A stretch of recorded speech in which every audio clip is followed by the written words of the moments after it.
kanje kukwe amadika ndi bodi ketete nde kwere begwe ndi gbaloso na na chitekwa azu inugwo nde awu bịara ka emebe anya bụrụkata abịa ibere emebegwo bụ inugwo oge lugwo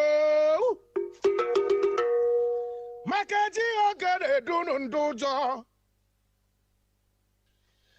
ibe mma bụ ọhamadike gee ntị ka m kwuo onye bụ okwu odogwu butiri ezi onye mmemme na-eke ọjị n'oke ọ mụtara zụchara ụmụ ya niile ekene gị ha sikwa gị malụ amalụ na nye bụ ọgụ ị na-anụ na mmụọ kwụ gị n'azụ mmadụ kwụ gị n'azụ ezume ezi ibe igbo jiri dị ebube kwụ gị n'azụ unblemished.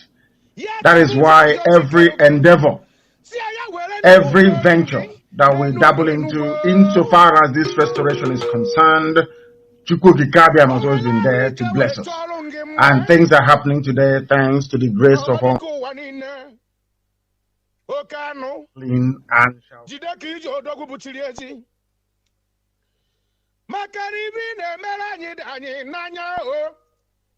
I am the leader of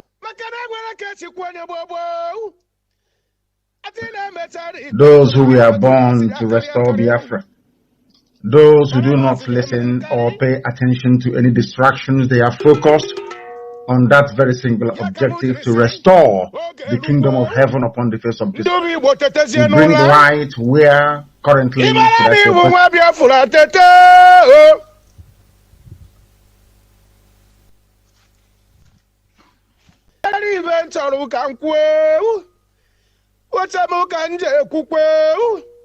amadika ndi bodi ketete nde kwere begwe ndị gbaloso na na chitekwa azu inugwo ndị awu bịara ka emebe anya bụrụkata abịa ibere emebegwo bụ inugwo oge lugwo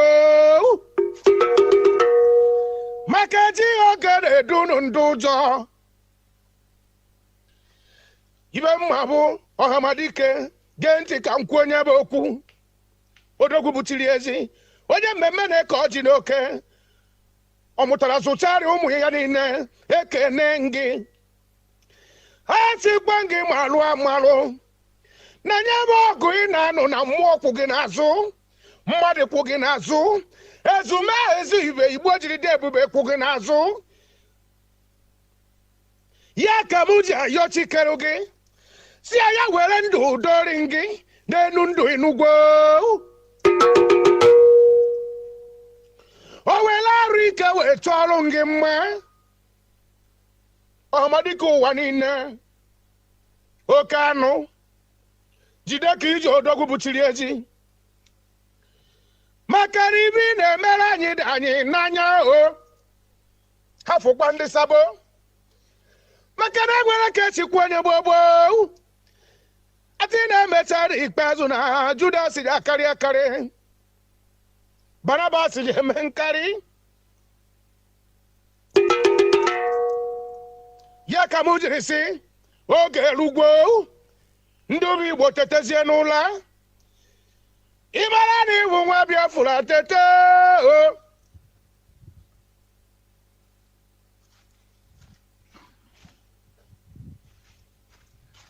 ya ka m ji nete anya mụbata ka agụ nwa na nka jiri dị ebube dịsi anyị ike obere nwa na-esi na ibe nwa ba nne ya bụ orukodo abụ ochikwa n'ibe nna ya fụtara onwe ya obodo emere m ibe ọjọọ ka njụ onye bụ ajụjụ indigenous people of Biafra ka njụ anyị ojere bụ n'ụzọ ọbaba ọbịa ka njụ okwe ka m jiri nete anya wee sị na nje ekwuriri ya bụ okwu Prince Darrington diketete oke nwa ati m na kwalo ka m bịara ụka ntụọ maka na nye balo m bịara ụka m tụọ ọkwa ka m onye oge odogwu nje jembe ejolu disappoint kwa na Nnamdi Kanu inugwo maka na a na-enejere gị anya ọkwa nnene ati na nwata amebe ọfụma obodo akụbara ya aka ọkwa nne ya ka m jiri bịa ka nkụọrụ gị aka maka na ị na-eme ọfụma ekwekwere ka ndị abara kata bịa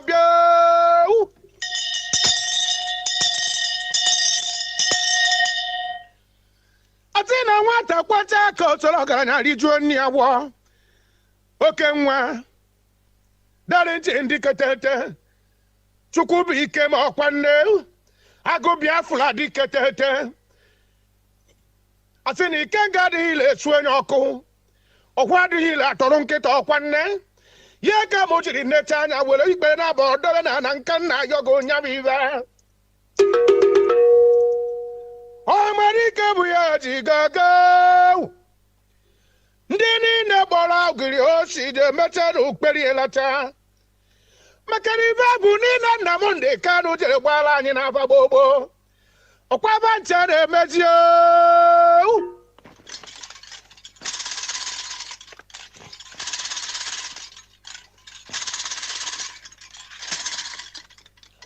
ọ bụrụ na ibe niile Nnamdi Kanu jere gwa anyị maka nduzu na-emechacha onye ji ekwu na Biafra eje ha bịa Biafra abịagwo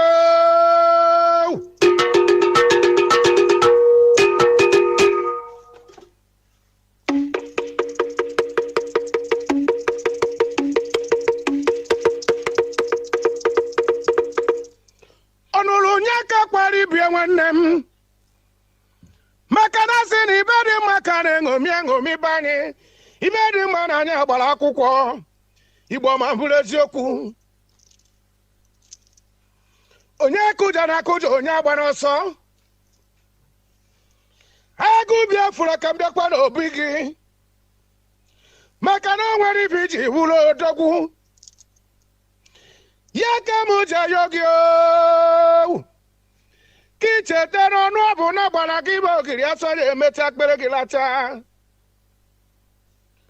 odogwu Nnamdi Kanu ọtaka agụ na-ekasi gị gbadube na mmụọ anyị na-ebe dị dị ebube so gị n'azụ mmụọ ndị Igbo jiri dị ebube kwu gị n'azụ mana asị m na emejeri echezo odogwu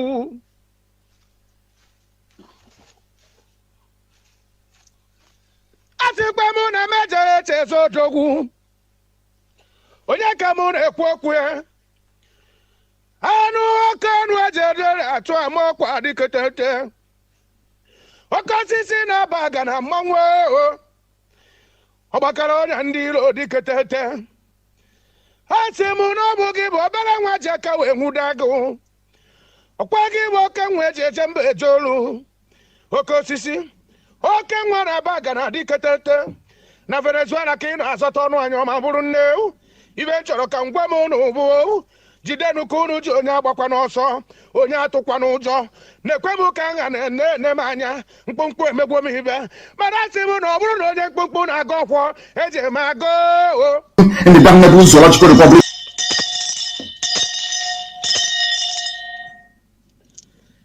ekene ụmụaka osisi na-aba aga na mmanwụ oke anụ gbakara mkpaka na ndị ilo mmiri na-arị ugwu dịketete agbụrụgbu eritara agbụsịsị ya ekene gị ha sị m jide ka iji n'ụwa na anụ ọnụ gị ibe niile unu na-ekwuo ha sị m na onye kwetata na oyi ekweriri echi maka na ndị Igbo nwere ibe bajere kọrọ mgbe gboo asị na onye ekwe na ọ na-ekwe n'ute ekwe na ọkwa nne enyebe ekweriri asị m na ọlụ unu na-alụrụ ụmụ Igbo niile okwu unu na-ekwuru ụmụ Igbo niile ọkwa unu na-agọrọ ụmụ Igbo niile agha na-anụrụ ụmụ Igbo niile mana mmadụ mana mmụọ oke osisi gbakwa Nnamdi Kanu na ọ naghị n'iyi n'ugbo kpọkpara m president ya jide ka o ji odogwu buchiri ezi papa na-enye ji n'ọba ọkwa nne odogwu na mmafu a na-arị egbu awụ n'ugwu ọnụ m mana awụ oji eke amanye n'ike ọ dakarị moto ọbụla asidenti ọkwa nnene ya ka m ji bụrụ odogwu na-ene m anya a sị m na oge erugwo mgbe ndị Igbo ya etete n'ụla maka na asị onye mebe ọfụma site onye ọkwa ibe mere eme agụ Biafra niile eme ọfụma mana ọ disapọntikwana anyị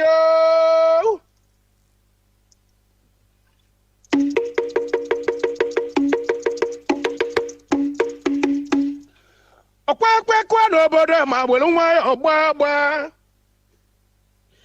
nekwe mapi m kwaka dị mmanya enwere ibe na-atọ m ụtọ eto m na-akwado asụsụ na omenala Igbo ka ọ garuola anyị n'isi mana ndị amaghị ejeri ahụta ibe Nnamdi Kanu na-agba mbọ ka o meele na anyị niile mana ndị nwere anya afụbagwu ya maka ndị gbara ọsọ anatabagwo asị m ndị vele na-eme ficha na anyị ụnụ bata ịgbanwe ndụ gị anyị ya nabatakwa gị ndị be anyị ọkwa nne nwetị na m ewe n'aka ji bụrụ odogwu wee jide ọgwụ n'aka wee kpakube kekere ụwa chekuke ala ọbụnago ya bịa kere ududo ka mmiri bịa kere agwụ bara mkpakọ bụ n'ugwu gị bịa kere oge erugbo akpaba m ezumezu ndị mmiri kpaba ndị ogbe mmụọ kpaba na oke mmụọ dị iche mbe toru akpaba m oke mmụọ na alọchukwu oke mmụọ alọchukwu jide ebube bịa kere ya nọrụ gị ụmụ gị tọ n'akwa maka o kwere nka nghọta gbogbo ọ na-abụ karịba ejebe ụmụ chukwu wee jejụba ajụjụ ebata na alọchukwu o kwere ụmụ chukwu ya kọrọ gị akụkọ obodo ekweru sobekweru Nnamdi Kanu onye agbakwa n'ọsọ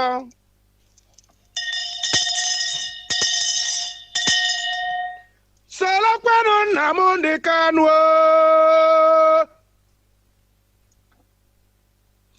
sobekwenu Maazị Okparaeze Chukwubuike m Prince Darlington oke nwa agụ Biafra diketete iji ụjọ were emenya bụ ive o busiri gị ike omeke ndị ya dike ndị kelere aside ha ọtụ ọkwa ndị sobekwenu oke osisi na-aba na mmanwụ ndị ilo sobekwenu oke osisi na-aba na odogwu bụchiri ezi onye mmemme na-eke ọjị n'oke esi sobekwu ya maka na onube na-ejekwe ọkwa akwụkwọ na-atọ ite esiri n'ọkụ oke osisi isokwe n'ibe eji eje mba eje olu onye agba akwana gị okwu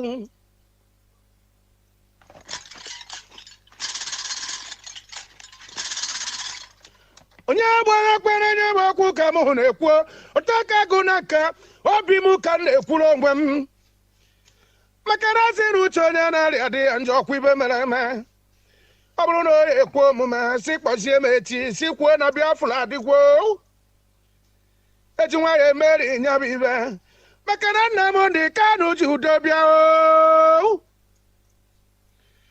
a sị na nwata chọba nke ihe nọ na-aba ajọ nwa Nnamdi Kanu ji udo bịa si were nụ nke bụ ayojejenu be mmụọ gụta ọkụ bata na be mmadụ ọnyụnaghị anyị ndị be anyị okwere omume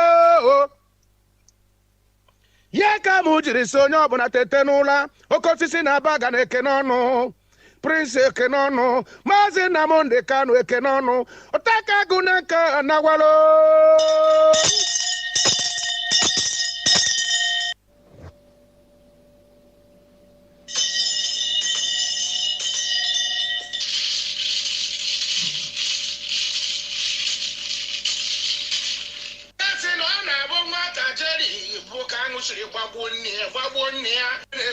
ikpe na-abụ ọdọrọ na nka nna yogo nyabive ọmarike bụ ya ji gaga ndị niile gbọrọ ogiri osi ji emecha na ukperi elata maka na ibe bụ niile Nnamdi Kanu jere gbara anyị n'afa gbogbo ọkwaba nche na-emezi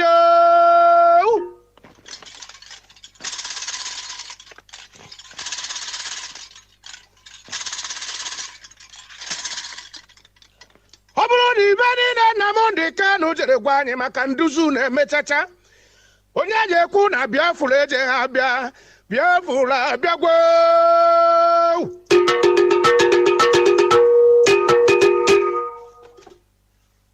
Savior, holy, holy, holy, holy,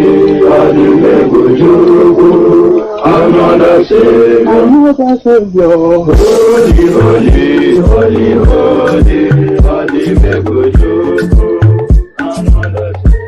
Well, this is Mobian. This is dedicated to the gallant heroes of the Nigerian Biafra War and Ipob families all over the world. I remember the Nigerian Biafra War, in the thickness of the Biafra genocide. Hey, one man revived the vanishing hope to life. Let the great Biafra army to fight, and they were singing out. Holy, holy, holy, holy,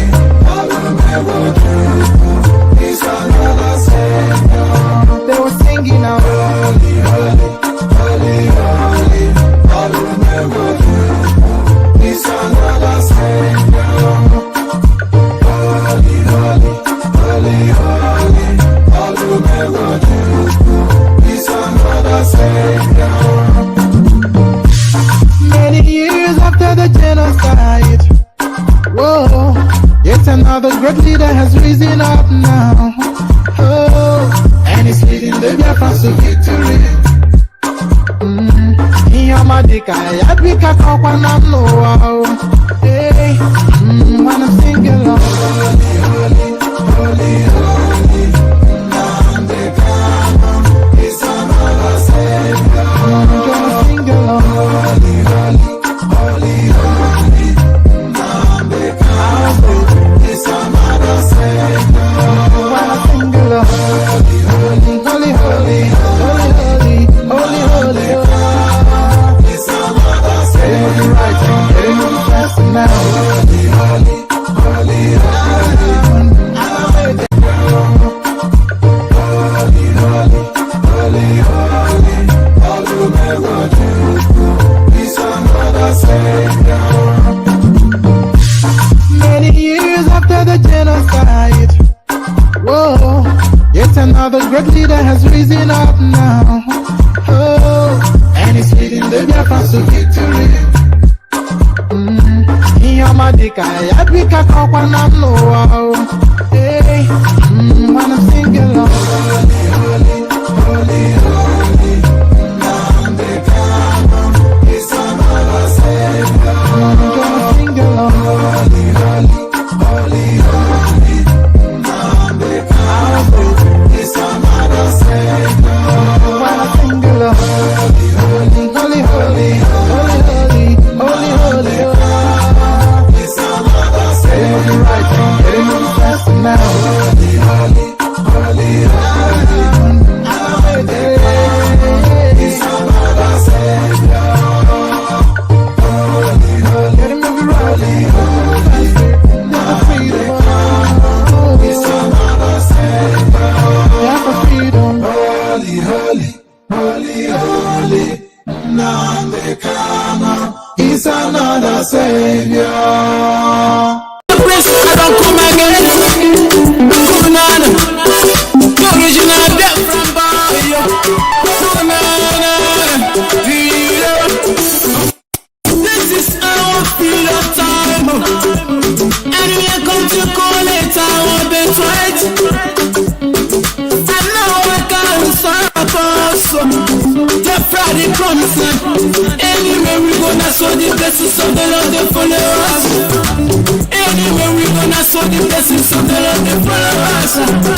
can see the sun is shining. It's shining all over Biafra. We are the best. I give thanks to God for the blessings of nations. Let's go to our freedom time. Freedom time. Keep on praying to God. Praying to God. It's our freedom time. It's our freedom. So we keep on moving forward. Keep on moving. Happy hope is coming. Happy hope is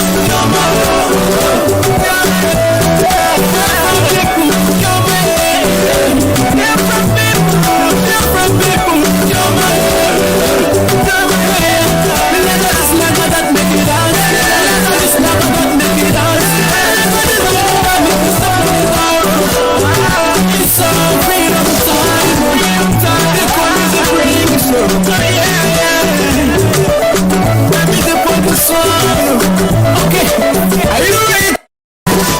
Make it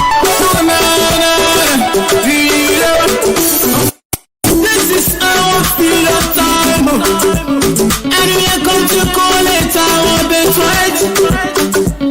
And now I can't stop us.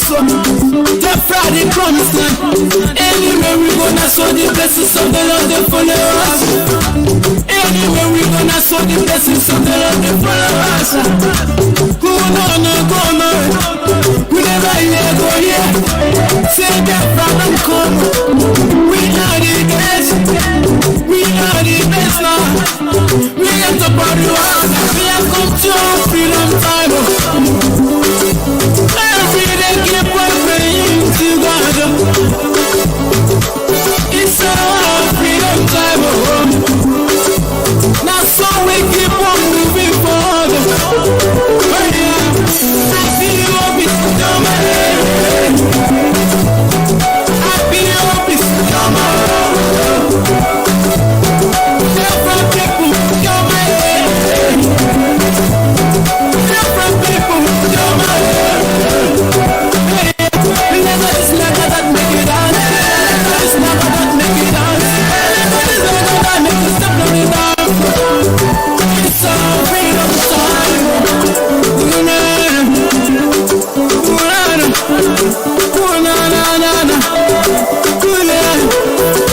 Left for the promised land. Left for the promised land. Left for the promised land. Left for the promised land. Yeah. When I look up to the sky, I can see the sun is shining. It's shining all over Biafra. We are the best. I give thanks to God for the blessings of nations. Let's go to our freedom time. Freedom time. Keep on praying to God. Praying to God. It's our freedom time. It's our freedom. So we keep on moving forward. Keep on moving. Happy hope is coming. Happy hope is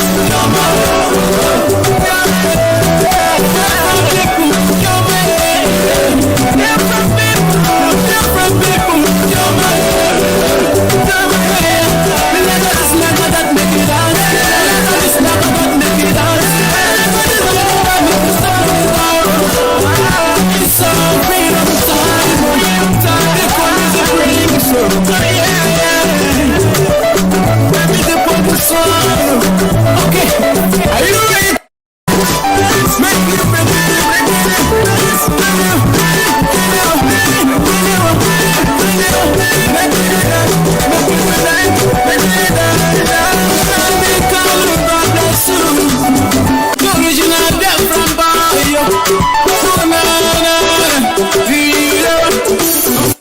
this is our freedom time, and we are going to call it our birthright. And now I can't stop us.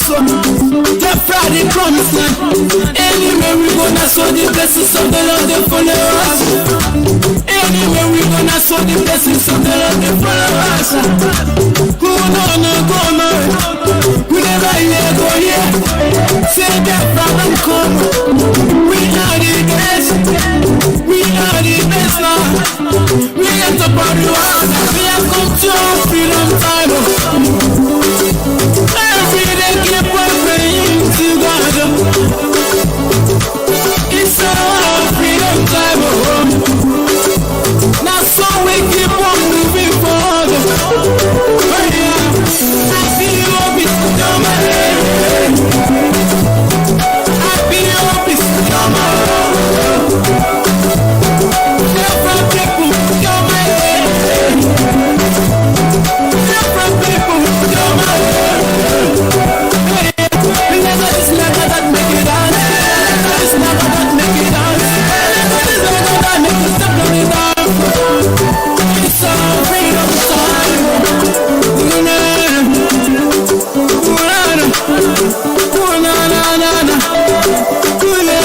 sun is shining, it's shining all over Biafra.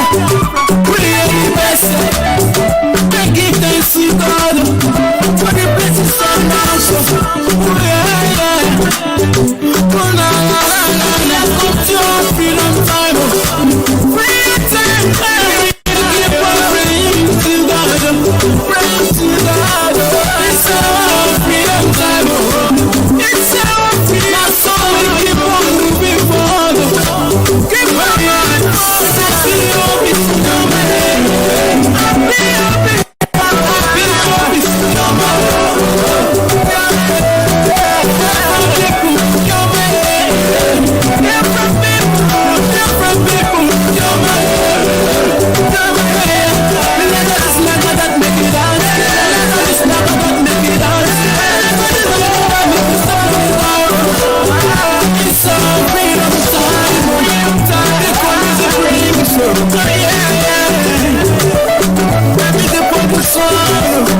okay, are you ready? Make it ready.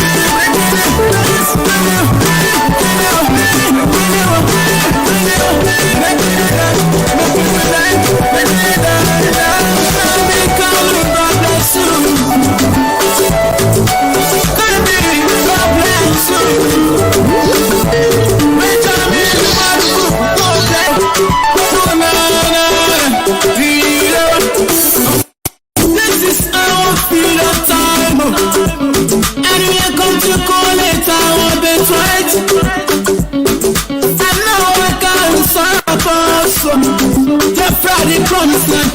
Anywhere we go, that's what the blessings of the Lord they follow us. Anywhere we go, that's what the blessings of the Lord they follow us. Who no, we never hear go here. Say that problem come. We are the best. We are the best now. We get the body out. We have come to our freedom time. Every day keep on praying to God. It's our freedom time. Now so we keep on moving forward. Happy hope is no man. Happy hope is no man. Different people, no man. Different people, no man. It's never that make it dance. It's never that make it dance. It's never that make it step on it down. It's our freedom time.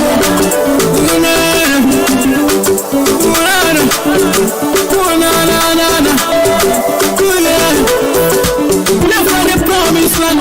Left for the promised land. Left for the promised land.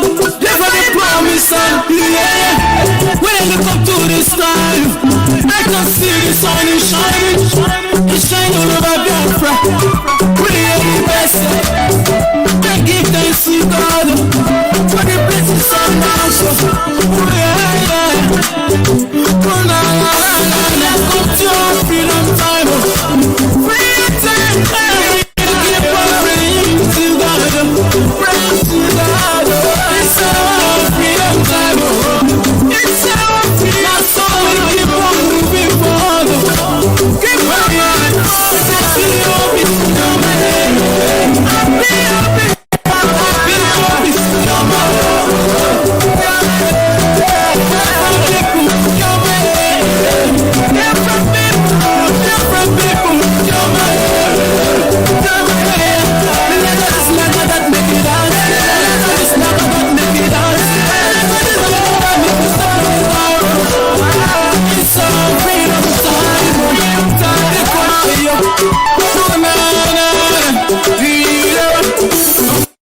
This is our freedom time, and we are going to call it our birthright.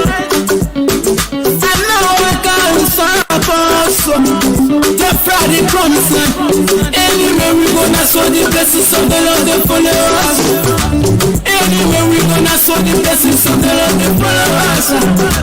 Who no, we never hear go here. Say that problem come. We are the best. We are the best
When I look up to the sky, I can see the sun is shining. It's shining all over Biafra. We are the best. I give thanks to God for the blessings of nation. Let's go to our freedom time. Freedom time. Give praise to God.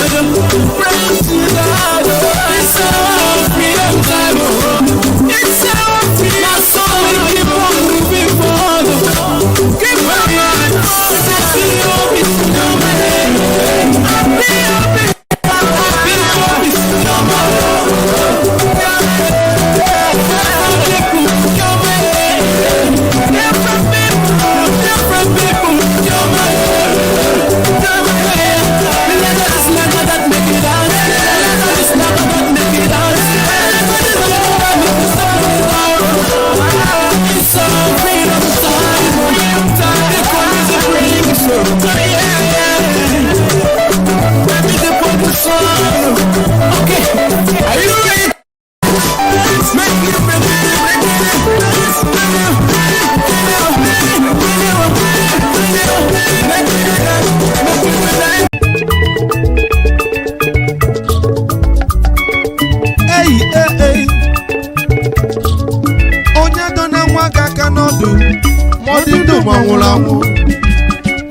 Eastern Security Network ọkwa ha nọrọ onwe ha ndị abịa ebulọgụ wee bịaba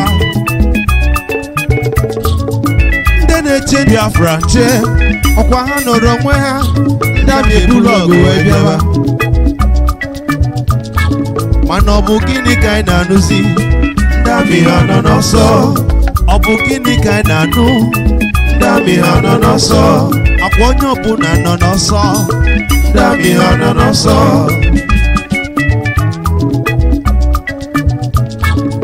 na ndị amị bike jene jene jene ndị amị bike jene jene jene ndị abịa ejebe egbusizienu ndị amị ụmụ ụwa eje na-atụ onye ụta brọda m na-ekwughị ekwu menụ ọnụ gị nọ melụti ọkụkọ ntị ike na ife n'itofe Eastern Security jisie n'ike n'ọlụ ndị na-eche Biafra jisie n'ike n'ọlụ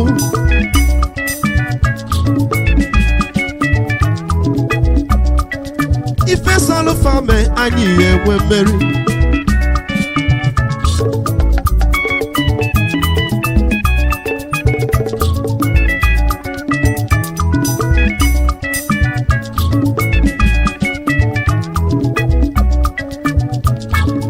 ọ bụ gịnị ka anyị na-anụzi ndị amị ha nọ n'ọsọ ọ bụ gịnị ka anyị na-anụzi ndị amị ha nọ n'ọsọ ọ bụ gịnị ka na-akọzi ifenu ndị amị ha nọ n'ọsọ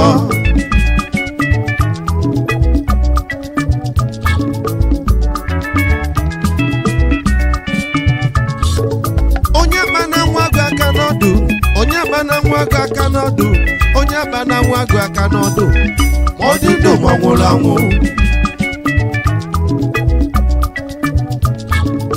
ọ bụ gịnị ka anyị na-anụzi ndị amị ha nọ n'ọsọ ọ bụ gịnị na-eme n'ọlụ ndị amị ha nọ n'ọsọ ọ bụ gịnị na-emenụ n'ime obodo ndị amị ha nọ n'ọsọ ọ bụ gịnị na-eme n'ọlụ ndị amị ha nọ n'ọsọ Chukwu okike bịa amaghị amama amasị amasị anyị ma na ịnọ n'ọlụ isi ike n'ọlụ ọma gị n'oge ikele anyị isi ike n'ọlụ ọma gị n'oge ikele anyị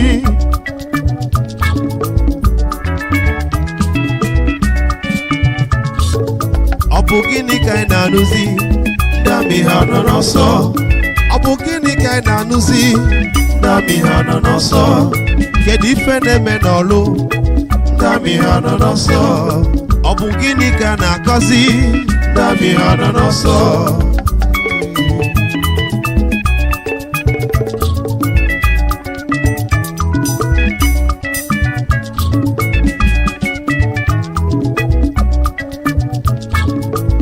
webruchukwu ekene mụ ka nje kenezi ọha madike Mazi Nnamdi Kanu Ifineme dologianya, ifineme dologianya. Orinalu dologianya, orinalu dologianya. Mazi Nnamdi Kanu, isiekwe n'ọlụ magie, azogi n'azụ. Isike n'ọlụ magie, ewe mmeri. Isike n'ọlụ magie, ifineme dị anyị ma.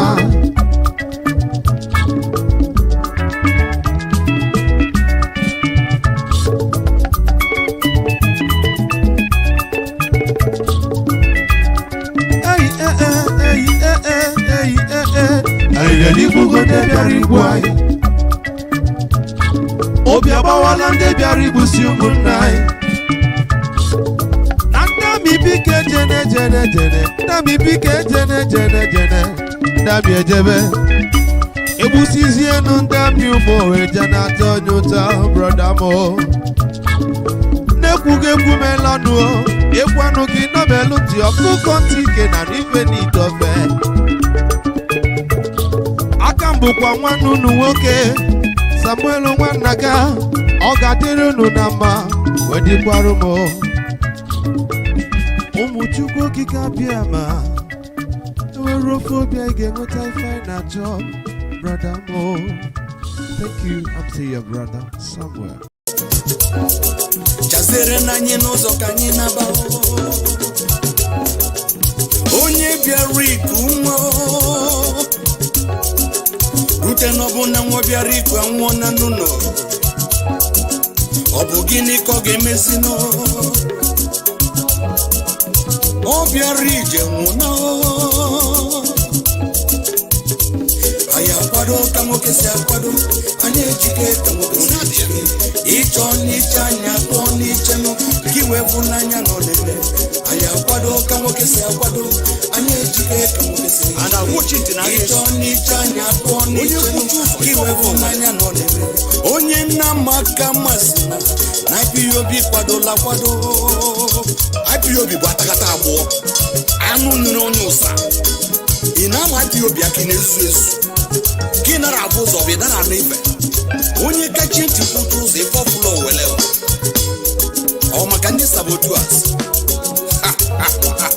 na afa na ọsọ na-eme a na-agwa ochi ntị na agha ezu ọkwara onye etu ogbugbo nwụrụ udo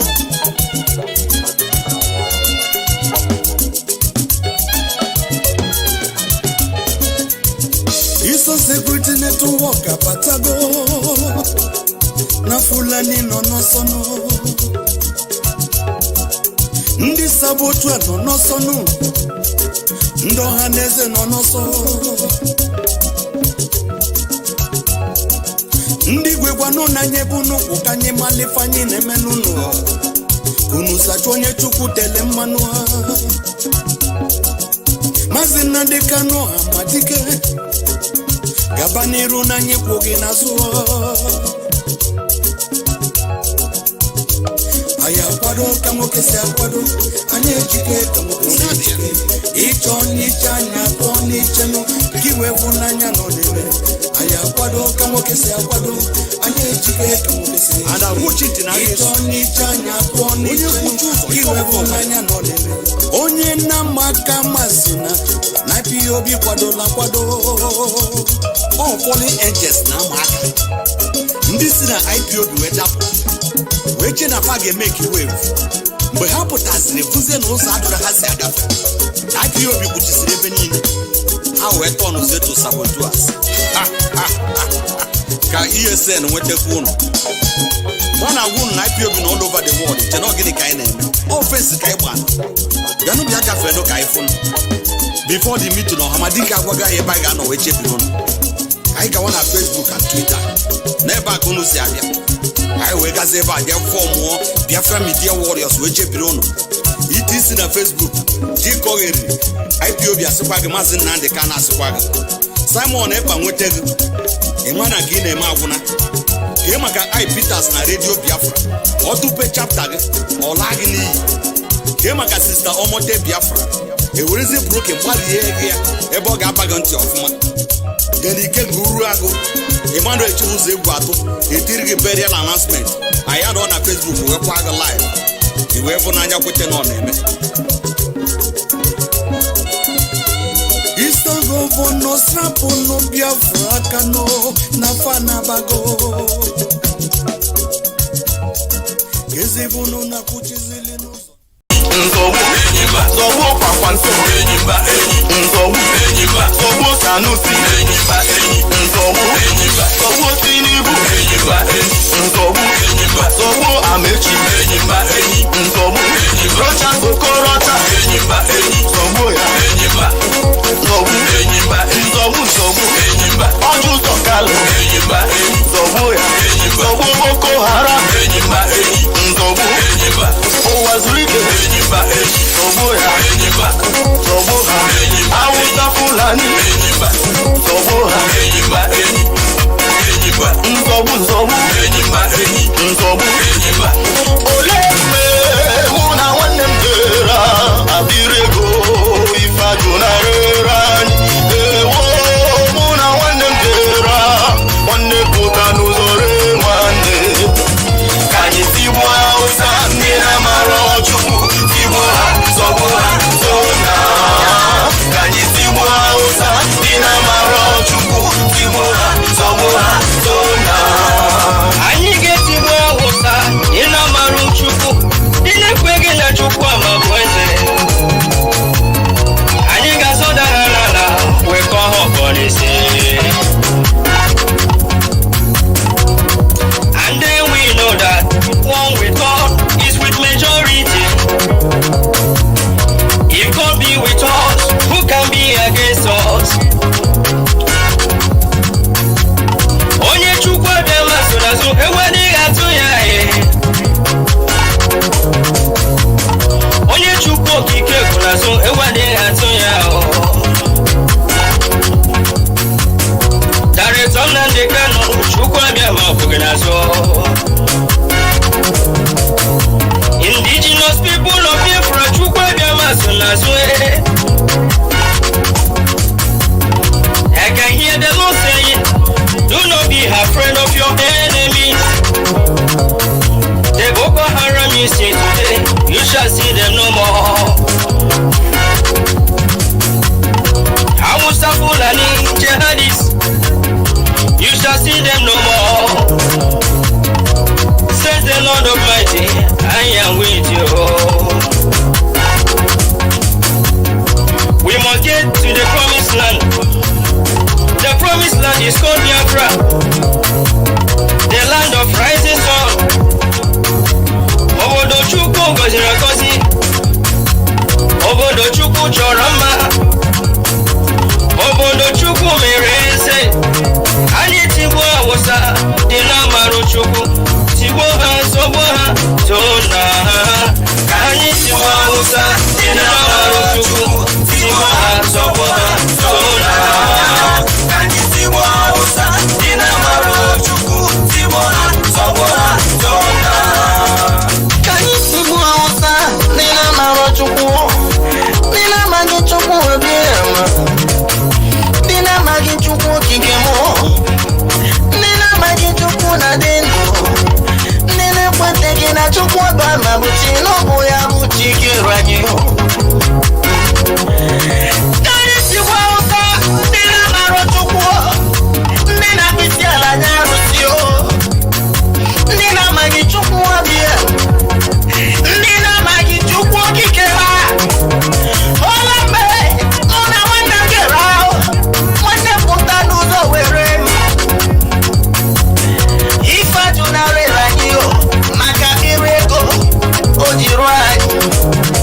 Otu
nzọgbu nzọgbu nzọgbu nzọgbu Tinubu nzọgbu nzọgbu ha mechi nzọgbu rocha sokrocha nzọgbu ọdụzọ Kanu nzọgbu nzọgbu British nzọgbu British nzọgbu nzọgbu nzọgbu nzọgbu nzọgbu Fulani nzọgbu ụwa zuru ike nzọgbu nzọgbu nzọgbu nzọgbu nzọgbu Efeluga.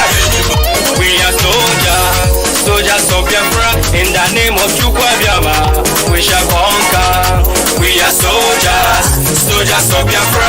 In the name of Chukwuabiama, we shall conquer. We are soldiers, soldiers of Biafra.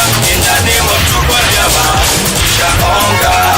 We are soldiers, soldiers of Biafra. In the name of Chukwuabiama, we shall conquer. We are soldiers, soldiers of Biafra. In the name of Chukwuabiama, we shall conquer. We are soldiers, soldiers of Biafra. In the name of Chukwuabiama, we shall conquer. We are soldiers, soldiers of Biafra. In the name of Chukwuabiama, we shall conquer. We are soldiers fighting for freedom. In the name of Chukwuabiama, we shall conquer. We are fighting for our motherland. By the grace of Chukwuabiama, we shall conquer. We are soldiers fighting for our rights. In the name of Chukwuabiama, we shall conquer. We are soldiers, soldiers of Biafra. In the name of Chukwuabiama, we shall conquer. We are soldiers, soldiers of Biafra.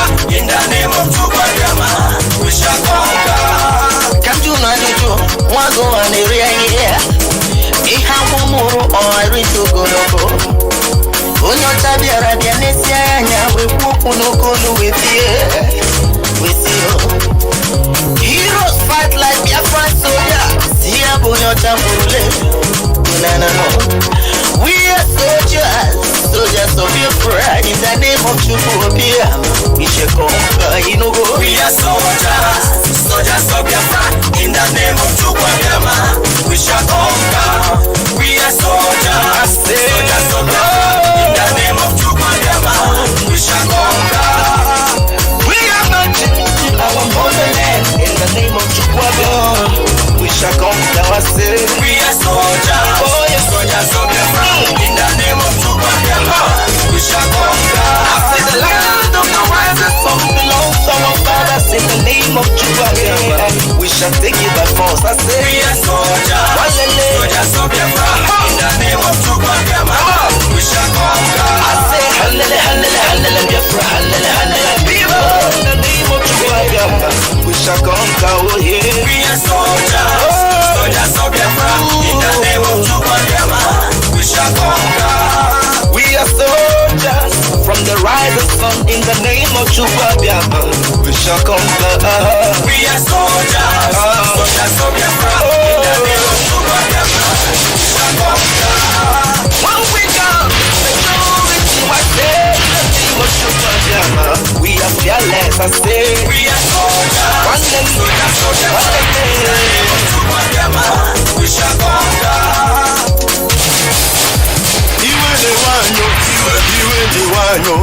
Iwe ne wanyo na nyi soro no Biafra. Iwe ne wanyo iwa ne uno na nyi soro no Biafra. Omu Biafra le iwa ne uno. Iwe ne wanyo na nyi soro budanyo. Anambra te iwa ne uno. Enugu te iwa ne uno. Iwa ne uno. Abia State, River State, Ebonyi State, na ichoro budanyo. Ebe ka unu si Biafra, ebe ka unu si Biafra, gai mara po Biafra, gawe boso gabiri, gai mara po Biafra, gawe boso gabiri. Biafra is my home. Ebe ka unu si Biafra, ebe ka unu si Biafra, gai mara po Biafra, gawe boso gabiri, gai mara po Biafra,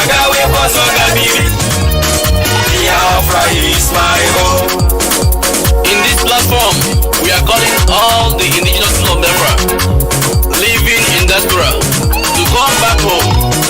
Let us defend and build our motherland, the land of the rising sun, and stop developing other people's land while our land has been taken by our enemies. For Biafra land is the kingdom of God on earth, and we must fight with the last drop of our blood to restore this great nation, the land of the rising sun. All hail Biafra! All hail indigenous people of Biafra! All hail the land of the rising sun! Biafra must be restored. Biafra must live, and Biafra must survive by the name of Chukwu Abiyama.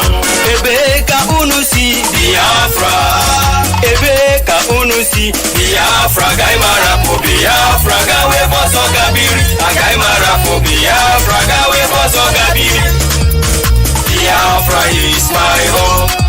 They say the river cannot flow through the forest without bringing down trees. My dear people of Biafra, for many years we have been folding our arms, hoping that Biafra will come in a platter of pig and honey called dialogue. What did we get in return? They kill our brothers, they rape our women, they behead our children, they bomb our churches when we go to worship Chukwu Abiyama. No. Enough is enough.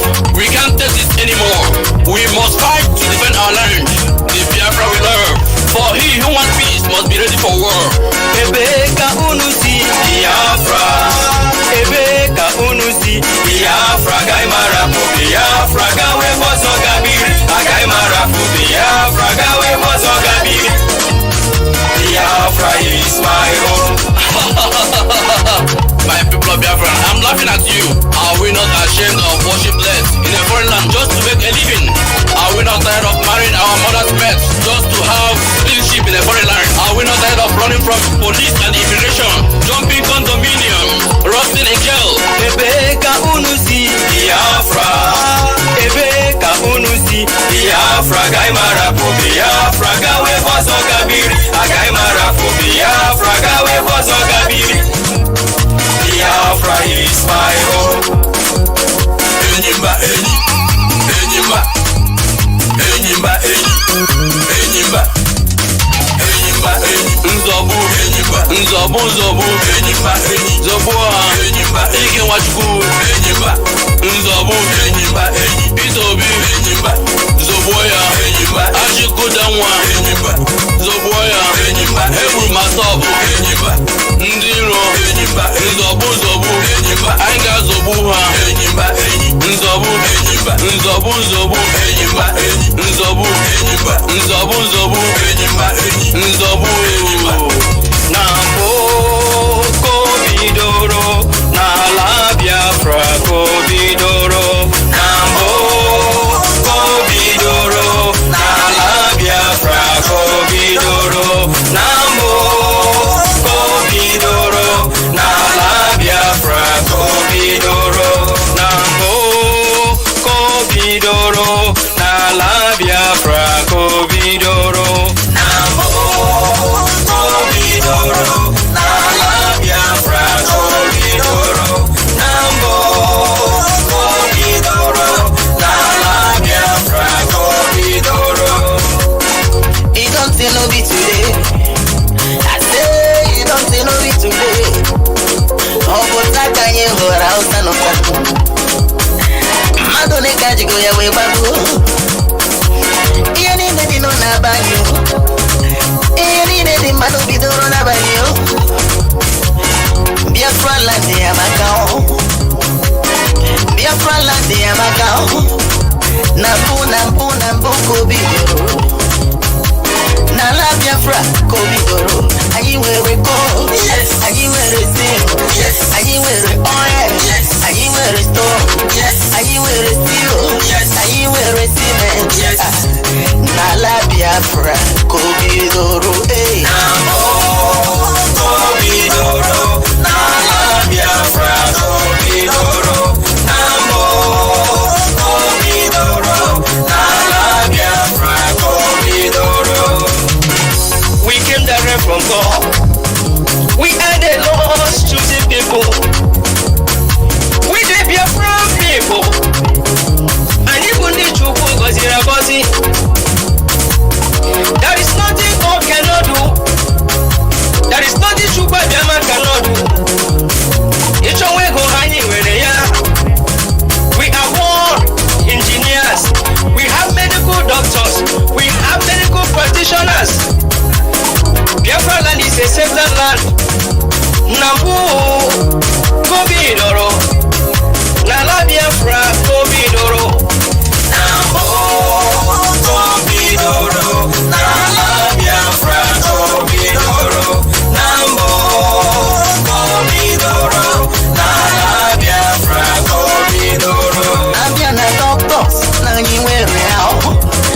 an engineer, Nani Wereao. I'm a lawyer, Nani Wereao. Ojuku, Apani Moroyao. Nnamdi Kanu, Apani Moroyao. Nala Biafra, Komidoro, Lele. Nambo, Komidoro, Nala Biafra, Nala Biafra, Bayo. Nambo, the land of the rising sun, the high. Nala Biafra, Komidoro, the beautiful land, beautiful land, beautiful land. Nala Biafra, Komidoro, Nambo, beautiful land, Lele. Nala Biafra, Komidoro.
Zobo black and black, Nde Burish, Zobo 20 naira, Roger, Zobo naira, Nzobu, Zobo green white green, Nzobu, Zobo Nigeria, Nzobu, Zobo Dizu, Nzobu, one day, Yana Zobo Gango, Sheba Gam Sheba, Nzobu, Zobo Botanjom,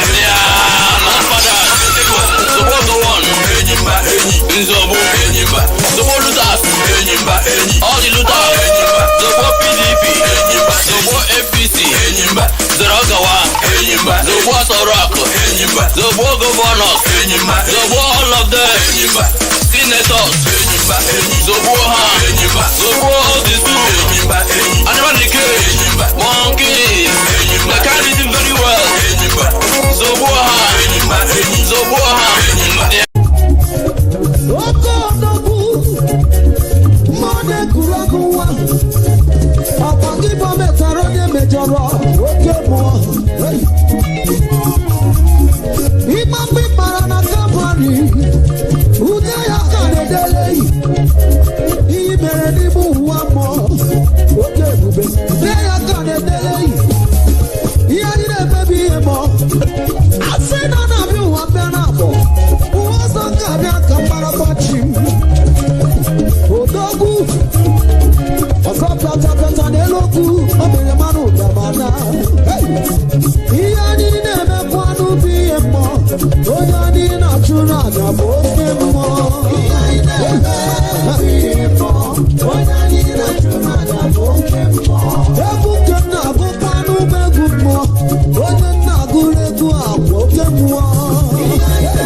Yes,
Say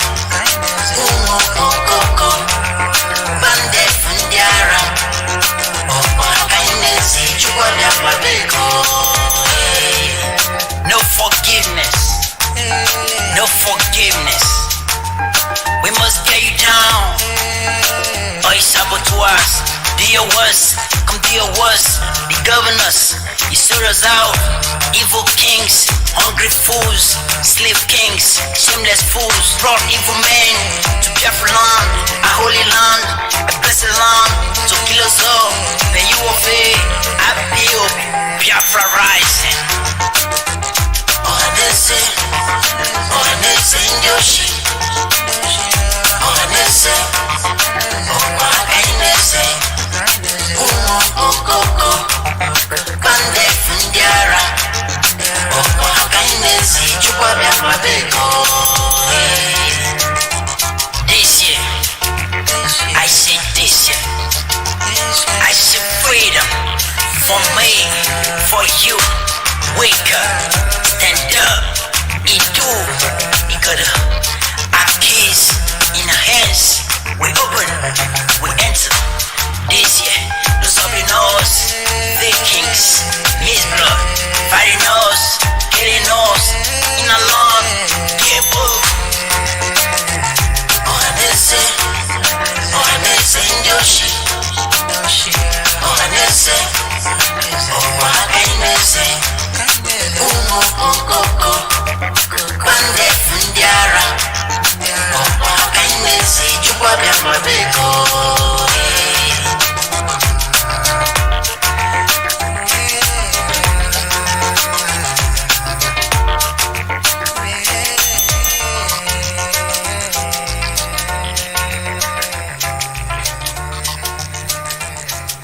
By the time we finish, Nigeria will no longer exist. That name, we'll wave goodbye to it.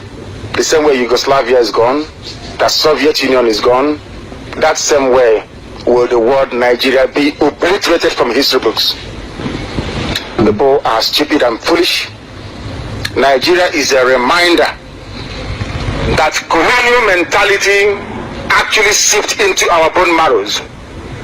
As somebody reminded us this morning, when somebody from Nigeria pays and say, oh, God bless Nigeria, you are making a mockery of God. God can only bless something that was created. I learned that this morning. God did not create the zoo. Therefore, there is no way God can bless it. It's impossible. Impossible. That hopeless entity that people today say they are very proud to belong to was created by a white man. His name is Frederick Lugard. This man is not from Biafra land. This man is not Hausa Fulani. This man is not Yoruba. But there are some people from black Africa who are willing to go to war to defend what a white man created out of their own subjugation. Who did not create it? A white man did. You asked the white man to go, the white man left and went back. But you retained every vestige of subjugation left. You can read and write, claiming they are PhD holders, but lack rudimentary, or what I would call common sense. They don't understand how to structure a society. Our forefathers were better political thinkers and philosophers more than the fools that gave us the zoo called Nigeria. They couldn't have come up with a never in their lives. Instead, what they did was to surround themselves with the military and the police. Instead, what they did is to ensure the subjugation of their own people by bringing money abroad and banking it abroad. And people are wallowing in abject poverty. There are many things wrong with the way that a black person reasons that sometimes I wonder. I wonder if some of them are human beings at all or not. I wonder seriously. I don't think so. IPOB, one family. IPOB, one family. One family. IPOB. This song is specially dedicated to all the Biafrans all over the world.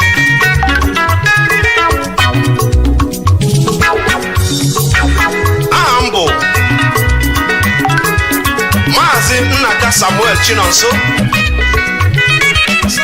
Amonyo Bolo Amuko Bolo nke dị n'isi ala mba no local government nke dị n'Imo State in Biafra land.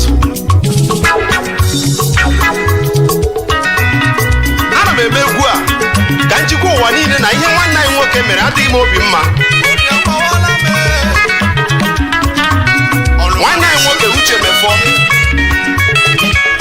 ihe o mere adịghị m obi mma. Nwanne anyị nwoke anyị na ya so wee na-achụ mmụọ yo wee tụgharịzie sị anyị na anyị na-esi mmụọ mmụọ. What a betrayal! Ka anyị chịkọta n'aka anyị ọnụ ụmụ Biafra, ka anyị were n'otu obi n'otu ịhụnanya anyị ga-enweta Biafra nke anyị na-achọ. Ana m ekelekwa onye isi anyị nke bụ Mazi Nnamdi Kanu Ọhamadike, onye nke Chineke họpụtara ka o wee duru anyị n'ala nke Biafra dịka Moses si wee duru ụmụ Israel wee dufee ha n'osimiri uhie. Otu a ka nwanne anyị nwoke a ga-esi wee durukwa anyị duru anyị n'ala nke e kwere anyị na nkwa nke bụ ala Biafra. Mazi Nnamdi Kanu jisi ike n'ọrụ. Mazi Nnamdi Kanu ihe ị na-eme dị anyị mma. Ana m ayọ Chineke nna ka onye kwado ogologo ndụ na arụ isi ike na amamihe nke ị ga-eji wee duru anyị n'ala nke e kwere anyị na nkwa. Onye ọbụla nke na-echere gị echiche ọjọọ, onye ahụ ga-eji isi ya wee buru ya.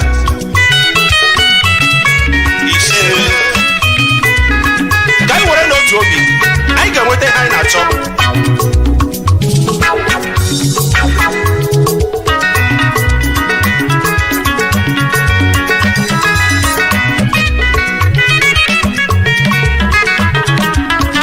Ụmụ Biafra biko anyị jikọta udo ga-achị. Ụmụ Biafra biko zienụ udo ga-achị. Ọkwa one family ka anyị ji aga udo ga-achị. Akwa otu obi ka anyị ji aga udo ga-achị. Ụmụ Biafra biko ka anyị jikọta udo ga-achị.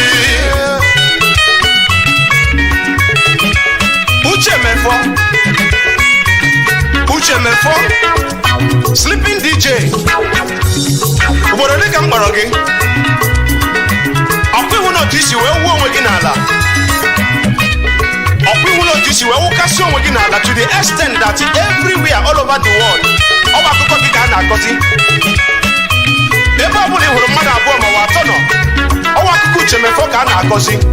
Otu o si wee wuo onwe ya n'ala, otu o si wee disgrace onwe ya, otu o si wee betray ya ndị Biafra.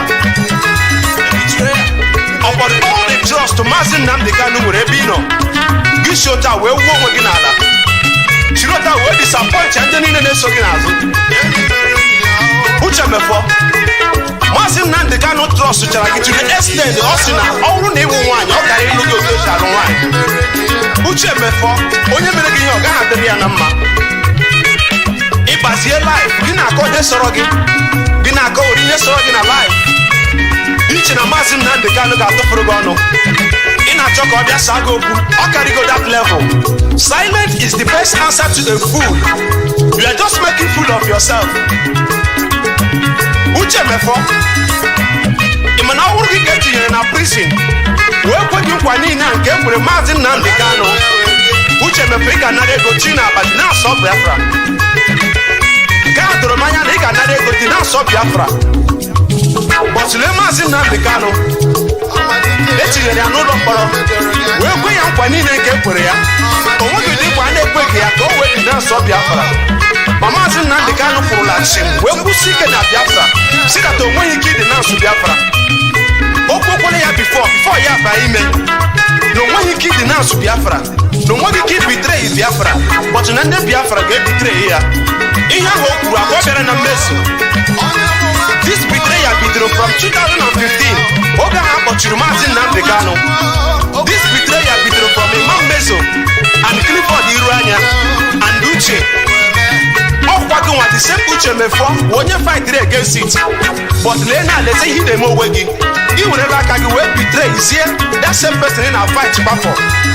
Uche mefọ kedu ihe mere gị ha? Ihe otu isi wee wuo onwe gị n'ala, ihe otu isi wee mebisi aha gị. This nonsense human rights ị ga-aga mepe Human rights. What do you know about human rights? Mazi Nnamdi Kanu is already fighting for human rights. He lost his father and his mother in fighting for human rights. For you are just a betrayer. If you are to resign now because nobody know people. The killings in all people taking everybody unaware. About it. What we need is actions. What's your Mazi Nnamdi Kanu? The Eastern Security Network offer Moria single-handedly, and this is not even our army. This is just Eastern Security Network. Our armies will soon surface by the special grace of Chukwu Kikabiama. Mazi Nnamdi Kanu said it. Forward ever, backward never. Together we move. Together we achieve this Biafra. Every sons and daughters of Biafra, please, I want us to give Mazi Nnamdi Kanu our maximum support. We must surely get to the promised land. He said.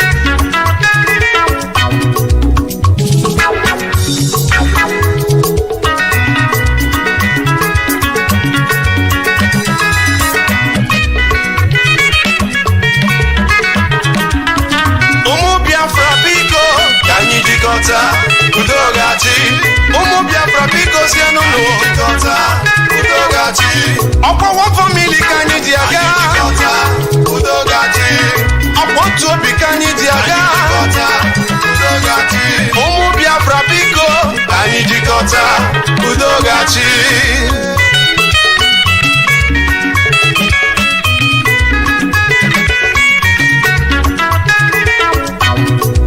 Mazi Nnamdi Kanu, jisike n'ọrụ magi anyị so gị n'azụ. Jisike n'ọrụ magi anyị ga-enwe mmeri. Jisike n'ọrụ magi ihe ga-adị mma. Ụmụ Biafra biko ka anyị jikọta Udogachi. Ụmụ Biafra biko sienu anyị jikọta Udogachi. One family ka anyị ji aga Udogachi. Otu obi ka anyị ji aga Udogachi. Ụmụ Biafra biko ka anyị jikọta Udogachi. Udogachi nile anyị IPOB one family. IPOB one family. One family. IPOB. Chukwu okike abịama ka onye ndị IPOB ogologo ndụ na-arụ isi ike na amamihe nke ha ga-eji wee rụọ ọrụ a wee ruruo ya n'isi.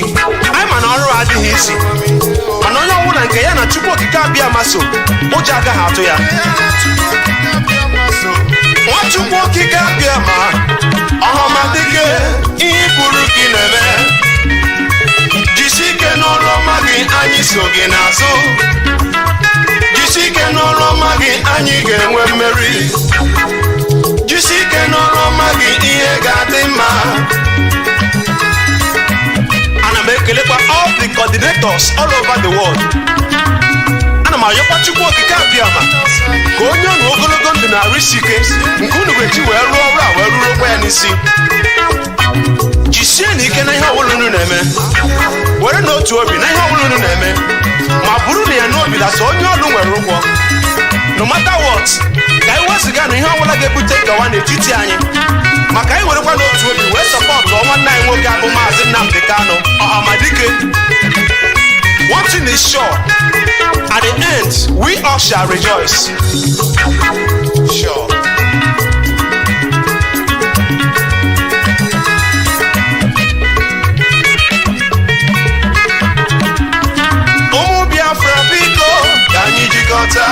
Udogachi.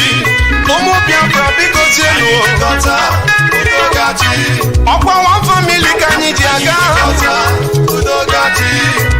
Otu obi ka anyị ji aga Udogachi. Ụmụ Biafra biko ka anyị jikọta Udogachi. Udogachi nile anyị anyị werezienu n'ofu obi ụmụnne. Anyị were ofu obi anyị ga-enweta ihe anyị na-achọ ụmụnne m. Anyị sọpọtụ nwanne anyị Mazi Nnamdi Kanu. Jisi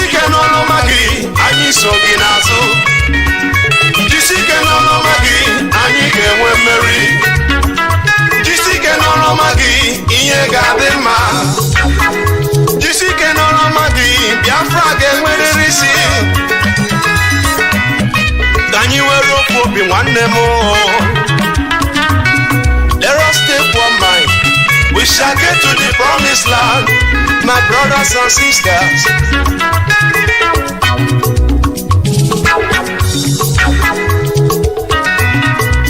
Ụmụ Igbo,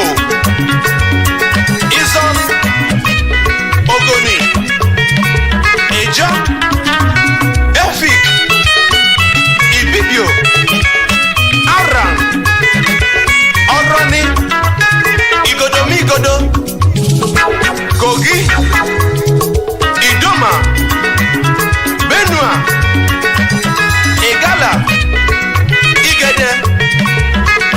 Please let us join hands together. We are the Biafrans. Let us support the Moses of our own time. Mazi Nnamdi Kanu, Ahamadike de Biafra.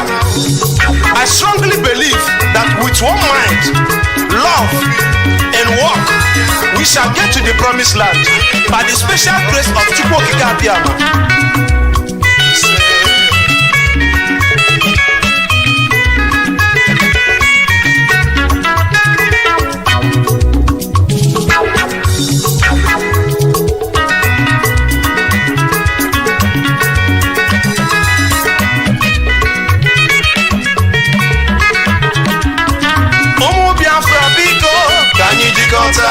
Udogati, Omo Biafra biko senu. Udogati, Opa one family kanyi diaga. Udogati, Opa chobi kanyi diaga. Udogati, Omo Biafra biko kanyi jikota. Udogati.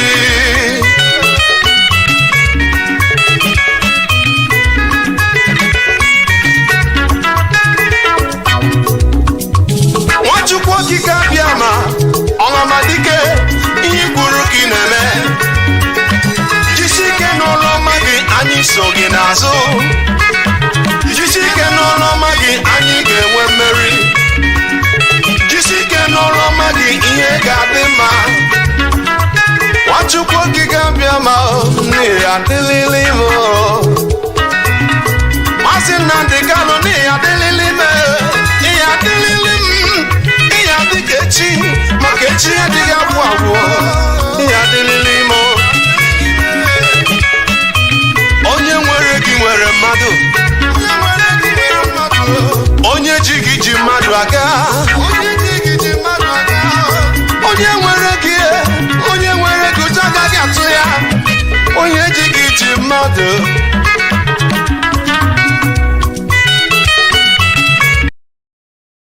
Or establish that not less than they'll be able to trace 419 names. So you can now see that we are correct after all. So a few days ago we did a review because in social science investigation or research it is allowed. Sorry, can I interject here? 419 names of the abductees, the people abducted from Ubibo. 419 names as we speak have been traced. And out of these 419 names, 208 have been freed. You understand? Remaining 211. Yes. I just got information now that 30 of the 53 Obibo women among them, young women among them, have just been freed. That is information I got about a minute ago. And the effort has been made to free, I think that should be 33 others because they were 53 in number located. A review, and we reviewed this thing upwards, and they placed it within the confines of 550. Nobody knew that they were holding some people. Although I understand that those abductees must have been transferred to them belatedly by the Nigerian army. So they brought out 22 fresh names, fresh persons, and they arraigned and they were granted bail. Now, again, the DSS, I think on Monday this week, brought out the 53 women because, before now we have exposed the DSS and accused them of holding 53 young Obibo women, who were abducted from Obibo. So just like this week, Monday, they brought them out and arraigned them. They brought them out shackled and arraigned them in court, and they were granted bail. Then on the process again, it was discovered that there were 26 other names that nobody is aware of that are still being detained or held by DSS, making the total I think 26.53 is how many? Is 79, if I'm not mistaken. And among those 79, 53 are women, 26 are men. So that is the situation. As if that is not enough, another discovery was made in faraway Suleja stroke Bida Aziz in Niger State of the captivity of 100 and the fresh names totaling 110. Those ones are still there. They were abducted. And these are related to Obibo. Obibo. All these people are Obibo abductees. We got, it's a through high wired information, contacts and what have you. For instance, in that, the latest, the one I'm telling you now, we got to know of it through one guy who is 23 years, who went missing on 28th October at Imo River. So the guy happens to be a conductor. So the family gave us information, located Inter-Society and gave Inter-Society information. Evis Ngozi Chibo is the name. And they told us how the guy went missing, how the guy was abducted. He was abducted alongside others while they were heading to Port Harcourt in a commercial vehicle where he was serving as a conductor. So from there to 144 Battalion, Asa, from there to Bori Camp, that is 6th Division in Port Harcourt, from there no more. He disappeared alongside others, and the family took the courage and they went to the extent of contacting an army officer who, helped them, assisted them. And lately, the army officer informed them that, of course, he's an army officer of Northern Extraction. So he was there. He was one of those guiding them when they were brought to 6th Division. So he told them that he has succeeded in locating the guy to an army base. That's how he put it. To an army base located between Kuje and Niger. Kuje and Niger State. That's how he put it. So, and then I relayed information to Barrister and then others who are assisting, and behold, it was discovered that the same guy we are talking about, alongside 109 others, are presently held captive in an army base, that is Nigerian Army Commando base, located between Suleja and Bida in Niger State. And of course, I'm sure you know that Niger State has the largest landmass in Nigeria. The landmass of Niger State is a kind of almost roughly 3 times that of the entire Southeast put together. 3 times the landmass of Southeast. So you can imagine that is where 110 of our people, of our defenseless residents of Obibo, have been held captive for more than 4 months. So that is the summary of the situation. Now, to make sense out of the narration that you've given, in essence, we have a space where something happened in Rivers State, and these people were arrested in Rivers. No crime known. Like you said, that conductor, they were on their way somewhere in a van, and he got abducted, taken to Niger State. When in Niger State, they were kept in army detention, not even the police, right? They were kept in army detention. Okay. Abducted by army, and held captive by army. Okay. And were there, were there documentations, were there efforts, were those people allowed to contact their families? That is exactly the point. When we use the word, any reasonable and well-grounded human rights crusader or activist must first of all have legal knowledge of the situation on the ground. When we say abduction, it now boils down to the question you just asked. Abduction by who? By Nigerian Army. Under the existing laws of the country, Nigerian Army lacks power to arrest, detain, investigate, and prosecute citizens or civilians who are not subject to the Armed Forces Act of 2004. The Federal High Court recently gave a validation to that effect in a landmark ruling that took place sometime in last month in February. So that's the word. And another aspect of it is that you have just captured it. Thank you very much for that, your wonderful observation. You cannot, when you abduct, when you said you are arresting somebody, and let me use the word, or not conceding to that fact, let me use the word arrest in quote. You arrest somebody, you excommunicate the person for his family, you do not, you fail to allow the person access to his family, to his physicians, to his lawyers, to anything that has to do with his family and the beloved ones. You did not, put the arrest, the arrest in quote, to public knowledge.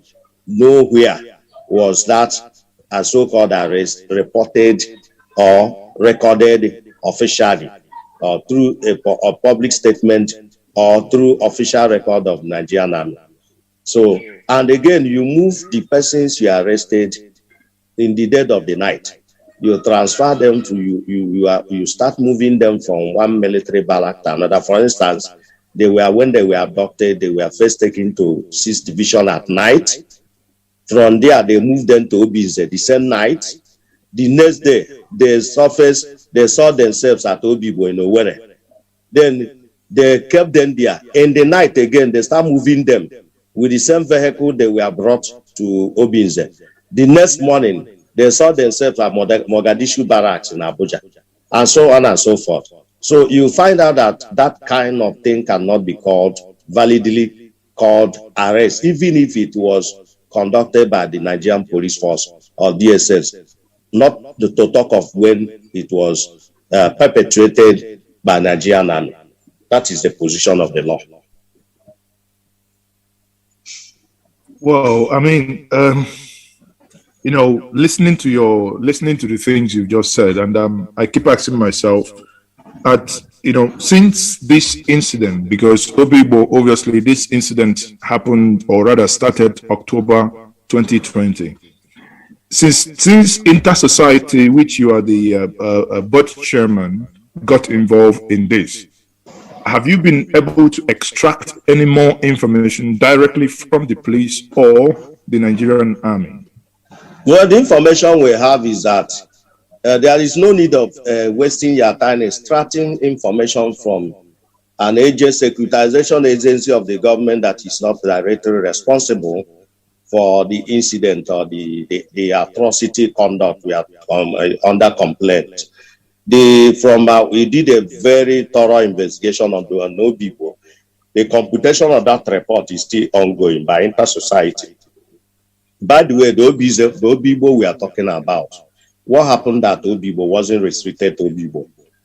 It can properly be described as mob action, and it was widespread across the country. Now, coming to your question, there is no all effort to get the army speak failed woefully. But the only thing is that you must know that facts are sacred. If a professor is expert in speaking grammar, you can only slap and quieten that professor with statistics and facts. So also the agencies of government. But since we have been able to do our thorough independent investigation, irrefutable and irrebuttable, the Nigerian Army has run away from speaking on that particular issue. And by the way, it may interest you to know that all the abductions that took place in Obibo were perpetrated by Nigerian Army. the Nigerian army solely abducted those people and solely took them to where they are presently being detained, and that is the situation. And our information was also collaborated by interviews conducted from the received from some of the freed victims. For instance, we didn't know that women, the women up to 50 were among those that were abducted. We didn't know. It was in the course of our interview with 2 young ladies that were freed in January, that they told us that in that female guard room at Mogadishu Barrack, they saw another set of Obibo women numbering over 50. That's how they put it. And so on and so forth, even the cause of raping them, that all of them were in the same guard room and what have you. So it was from that information that we now put and spread our tentacles, and behold, through the May I interject at this point? Let me stay with the women you've mentioned, about 53 of them. You just quickly said here that the information you had was that these women were abducted from Obibo and they were raped. Did I hear you say that? I think we should have allowed me to land. I know. Okay, please go ahead. I mean, so you can just note it down. So when I must have landed, you can come back with the question, no problem. So as I was saying, so those 2 ladies were interviewed, and they told us shockingly that, look, Oga, we are not the only female there. In fact, in the course of finding ourselves in the female guard room at Mogadishu Barracks, that we came across, we discovered that there were 50 Obibo women that were detained, abducted and detained with us. That's this thing. We said, is that so? They said yes. So after the interview with the ladies, we now spread our tentacles, and behold, the names were allocated to by the time we intervened, because those women were freed in January. The 2 ladies were freed in January, and we interviewed them in February, on February 8th. So from that February 8th, we got information, that type of shocking information from them. We now decided to make more inquiries. And in the course of inquiries, we discovered that true, that those women have been in the captive of Nigerian security forces, and presently they are being detained by the DSS. And when we did further investigation, we found out that they were detained severally by the army before being handed over to the DSS. And we swung into action and got their names. And we released a statement accusing the DSS of holding 53 young Obibo women. And up to today, some media guys went to DSS spokesman, that F1 or something, Peter somebody, Dr. Peter somebody. And I said the guy declined. He didn't make any comment on that. Do you understand? As we speak now, my brother Tochukwu, I can confirm to you authoritatively that not only that those women were arraigned on Monday by the same DSS, and they were granted bail leniently, but also as we speak. In fact, your medium is the first to break this news. As we speak, not less than 5 minutes ago, 30 of them have been freed, and efforts are still being made to get the remaining 23 out, alongside 26 other. Sorry, those 26 have not been. The 26 other males among them have not. Their bails have not been processed. But I think he's talking about the other 22 from the other side, brought out by police. So, my brother, that is the situation on the ground. That is what we have found. And the facts are sacred, like I said. Facts do not lie. So, that is the situation. So, basically, if I say that I'm not dumbfounded, I must be lying. That would be an understatement. Now, these women were kept there as probably quote unquote sex slave for over 4 months. Well, we can now come back to your earlier question, very though inquisitive and curious. So what happened was, in the course of interviewing the young ladies, one is 22 years, one is 23 years. Those young ladies told us, it's very shocking. They told us what happened. They were serially raped. They were serially raped. And they also confirmed that in the course of their captivity in the Nigerian army at Mogadishu barracks, they were there with 50 something, more than 50 other women. And it was not only 2 of them that were raped. That what the soldiers did normally do, I don't know how to put it, was, they come today, they say, you, come here. They pick them, that is random selection. They take them out to their dungeon, to their rape confine within the barrack, and they rape them serially. Then after that, they bring them back. Well, the next day, they come back, and so on and so forth. To the extent that one of these 2 women, who was a virgin, when she was struggling with them, 23 years, I think she's the one that is 22 years, when she was struggling with them, she made them to know that she is a virgin. And little do she know that she had just announced, giving the beastly soldiers the delicious food they were looking for, and they mercilessly raped this girl to the extent of inflicting injuries or bruises on her laps and what have you. So it was along that, and to the extent that the ladies also told us that one of them was raped. She fainted and she died, and they gave the name of that lady as Victoria, and they said they did not know the whereabouts of her remains or corpse. So it was from here, from this point, that we got to know that the other ladies among those 53 women also were made rape victims. But not to worry, more revelations are going to come out.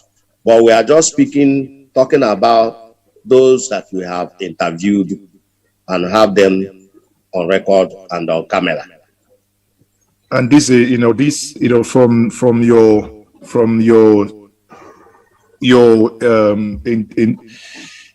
listen, I am the words you've just said. Kind of, as a father, I know how it feels for this. It's shocking. It's shocking. It is shocking. I'm speechless. I'm speechless to note that those we pay tax to arm for the protection of the collective, quote unquote, would be in a position to do this to innocent people. I mean, it's unbelievable. But this is the work you do, my Emeka. The question that I would then ask you is there any way you think that this, or rather justice, could be, there could be justice for the people that were abused? I mean, I'm not talking about the ones that have been illegally detained for 4 months. Obviously, no crime is less, but it's for the abuse victims. Do you think there is any support? Well, the 2 ladies already, their names already ringing bell in certain sensitive quarters all across the world. So this is a very shocking situation.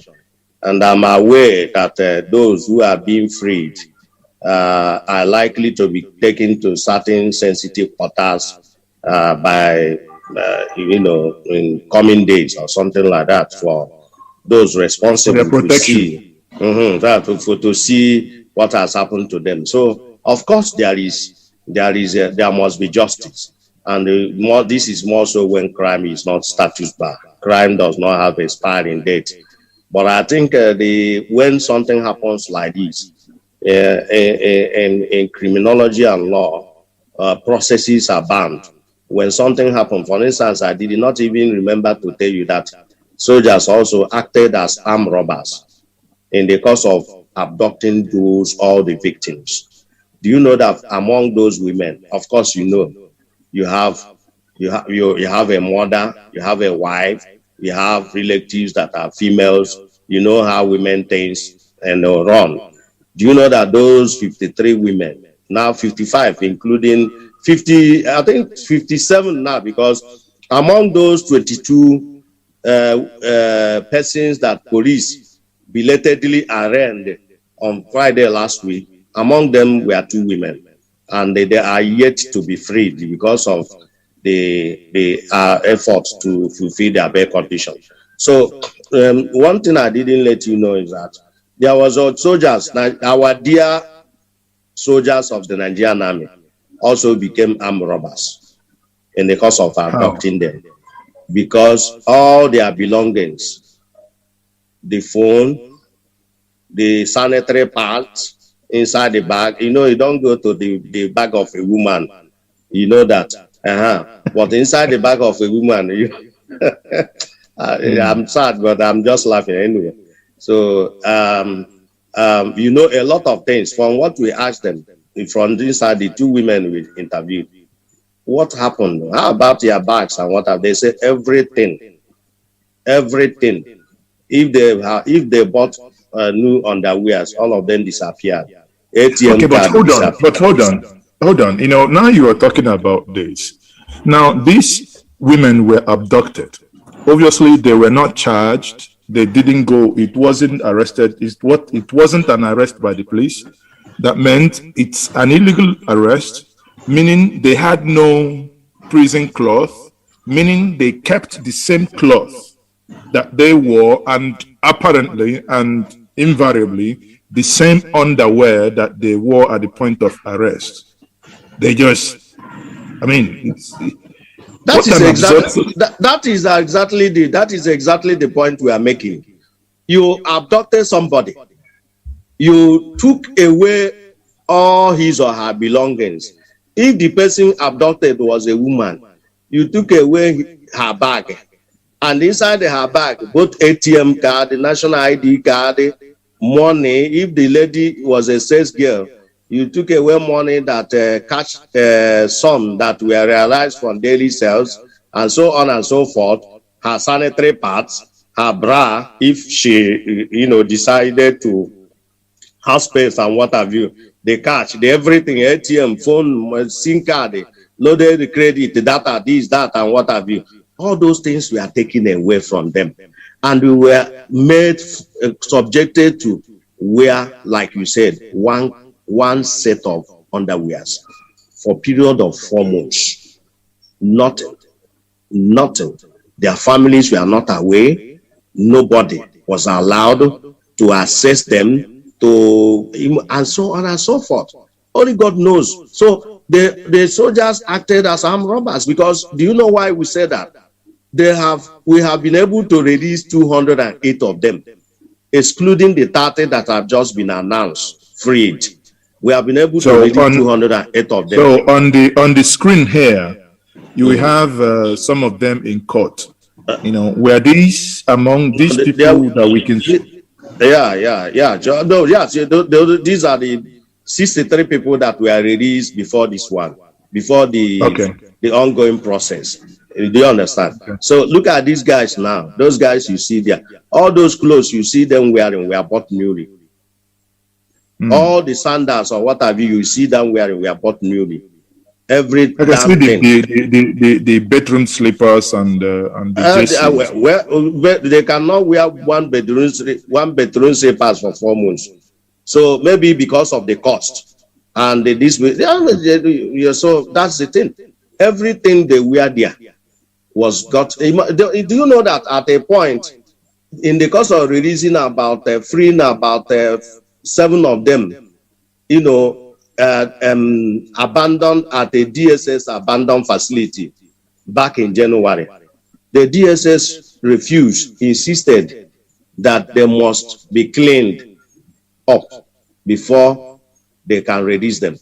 So that made the good Samaritans to bring in the new clothes which they wore and things like that before they were allowed to be before they were freed.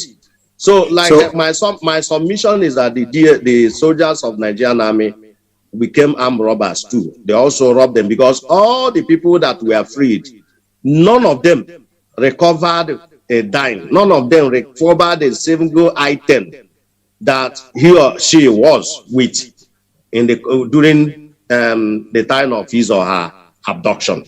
None of them. None of those items has been cited today. And there is also danger. For instance, there is most likelihood that their bank account must have been tampered by way of fraudulent withdrawal. Do you understand? These are the things we're talking about. So a lot of things, of course, you know that in crime, somebody can go for break and what do you call it?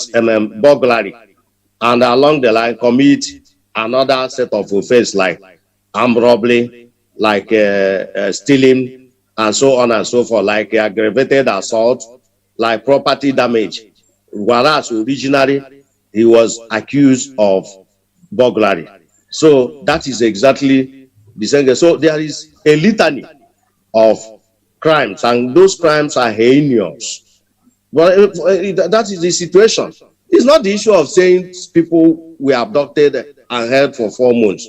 What is the position of the law, position of the constitution with respect to all these things, vis-a-vis those who abducted them and the provision of the law?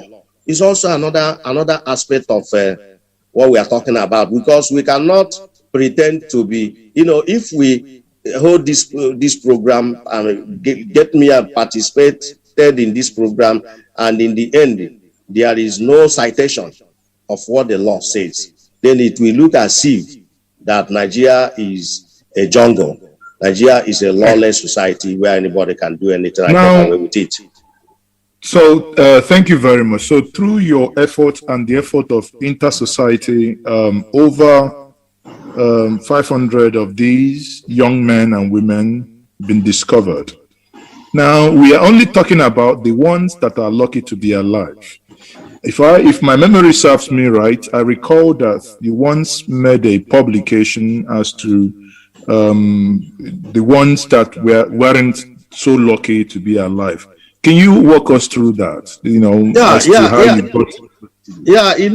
what happened in the whole thing? The whole thing started, the discovery started in Niger State, where the lawyer doggedly and powerfully discovered that these guys were abducted and taken to Niger State, where they were detained in 4 secret military or army dungeons located in Jeba, Zungeli, Katangola, and one other city in Niger State.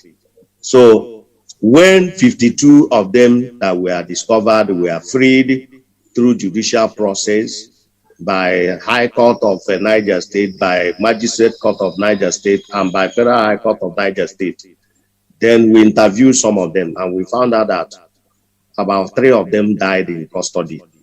I think including one Iwagu and Anyang, and one other that whose first name was already given. There are people who died because those people know them too well, and they said they died in military custody in the course of their detention in Niger State. So that is the thing. And then the investigation, like I said, is still ongoing.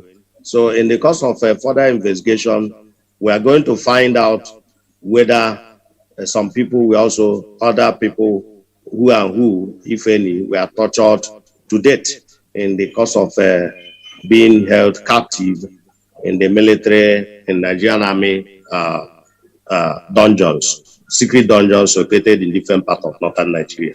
So that is the situation. So you are in order. We have that record. Okay, thank you very much. So, and again, those confessional statements by those that were abused, the ladies that were abused, you said you have those statements also in audio and in video as well, right? No, of course, The audio, is a sensitive issue. So it's not the same way you record confessional statement of those who were, held captive for 4 months. It's the same way you are going to record this one. So you must have to understand the fact that these are women, young women who have future and all that, and use the best application, the safest method of getting them talk. And that's exactly what we have done. Okay, that's marvelous, and it will help in the prosecution, I believe, of these case later.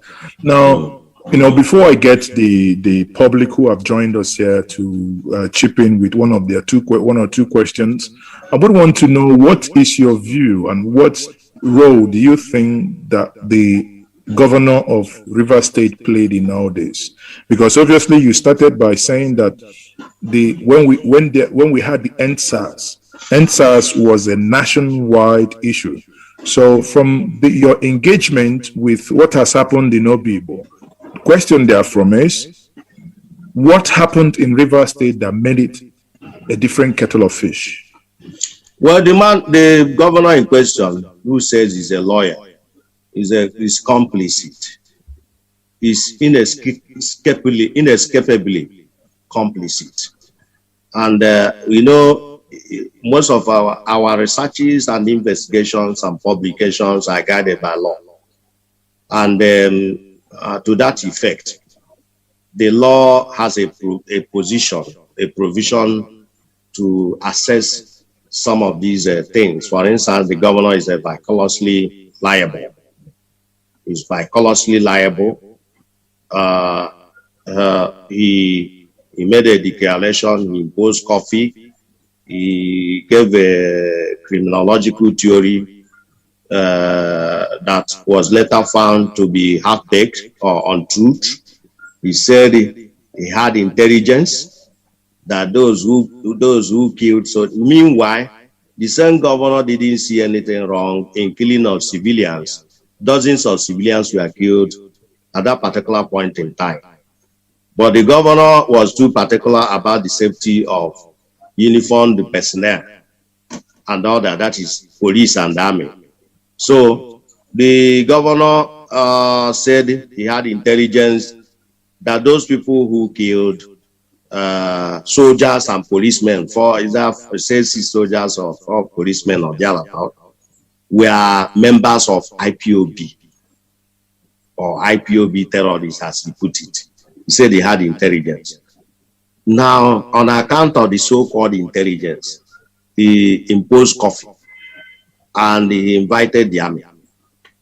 So you look at it from the legal point of view, the governor misfired, he goofed unpardonably. His behavior was unloyal. He did not act as a lawyer. Because as a lawyer and as a Democrat, what he should have done is that the same intelligence that reviewed, disclosed to you that those people who were responsible for the killing of soldiers and policemen are particular members of a particular group. The same intelligence would have also led the governor to fish out, use, through the process of deployment of the detectives and the intelligence agents to go after those people. Because if intelligence reporters told you who committed what, this an intelligence report would have, it should tell you where the person that committed what can be found. That's the logic. That's the law. So, but, trying to, I think the governor went out of the way. The governor politicized, reason best known to him. He politicized the whole thing. He turned what was clearly mob action. In international terminology, what happened in Nigeria is called violent protest. Violent protest. Instigated by state agents. The protest didn't start violently, but it started peacefully, and state agents instigated it. For instance, the Lekki massacre. For instance, the sponsorship of hoodlums on religious ground, who went after those who do not support, who didn't support the protest. Those who supported the protest and their allies, and started attacking them and destroying their property to the extent of killing dozens of them across the country. Then the peak of it was the Lekki massacre. That was it was at this particular point in time the protest, people got angry and they became violent. And the violence spread across the country. And it was not restricted to Obibo. And that is why it can best be described as mob action or a fallout of a violent protest. And the governor hijacked it and used it to play politics to the extent of inciting the security agencies against the innocent and defenseless Obibo people, and to the extent of inviting army, the army that has secularity question that has remained unanswered today. And that's exactly what happened. So the governor is culpable. Is inescapably culpable. Likewise, the GOC of 6th Division and other principal officers of the division and those we are compiling their names. And of course, the immediate past chief of army staff. So that is the thing, because when Nigerians thought that, when they told Nigerians that they were moving into Obibo for unprofessional army operation or military operation, we didn't know that they were going to Obibo to execute an ethnic agenda, because the gravity of atrocities, the level of atrocities that happened in that Obibo, I mean, there is no better way to describe it than execution of ethnic agenda and ethnic cleansing, originating from what we call racial profiling, ethnic profiling. That's exactly what happened at Obibo. So that's the thing. But so Obibo is psychologically culpable. It's inescapable culpable. That is yes, the solution. I do appreciate that fact. But in trying to drive the narrative of ethnic profiling, now I am made to understand that in Obibo you have Igbos, Ikweres, Eches, and many more other ethnic nationalities there. It depends on the historical background, the historical facts you have, and I'm sure you are aware that. Am I still communicating? Yes, we're here, but it appears your camera has gone off. But go ahead. Okay, so what we are talking about is dependent on the historical facts, the Kwele, the Che, the this, the that, the Anioma, the Eznifite, the Nbise, the what have you. All these people are fundamental component of Igbo Federation, Igbo ethnic nationality. I'm telling you as a researcher. So those people, you are talking about mini. They are not even micro nationalistic component. They are component of Igbo Federation. Obibo is a densely Igbo populated area of River State. So if you are talking about a part of it. Oh, okay. Sadly here, I think the connection to my good friend Emeka is gone off. And we will be reconnecting back to him and we'll see how that goes. While we wait, many of you, if you want to speak while I want to get Emeka back on, Marcel, I can see, you are in the house. Can we quickly have some, yourself and Mazo Biokoli maybe, if we can quickly have one or two of your submissions before the main guest joins us back again. So, okay, thank you so much, Mazi Nnamdi. I'm as shocked as anyone that's hearing this. I mean, at a point, I just closed my eyes and it was like, tears wants to drop off my eyes. And I was like, I mean, this is really happening in a country and all of us feel normal. You know, Mogadishu barracks that was mentioned is just few miles away from Aso Rock, seat of power. I mean, for those of you that knows Abuja very well, you know, Mogadishu barrack is just at the back of Aso Rock. So it beats my imagination. I mean, I've been to these barracks. I have friends there, so I normally go there for the fish market. And that was the same barracks that was bombed the very first time when the Boko Haram issue started.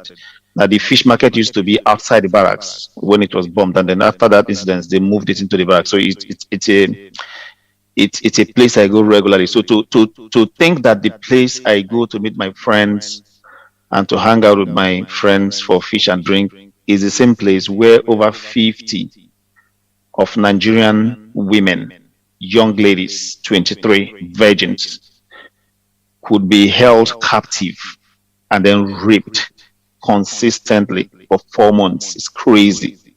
I mean, I don't just want to imagine it. Even in a war situation, if Nigeria is fighting war with another country, there's rules of engagement. In a war situation, they are what they call prisoners of war. When you even have people that you caught in the act, as in real fierce battle, and you arrest them, international regulations has situations that you have to treat prisoners of war.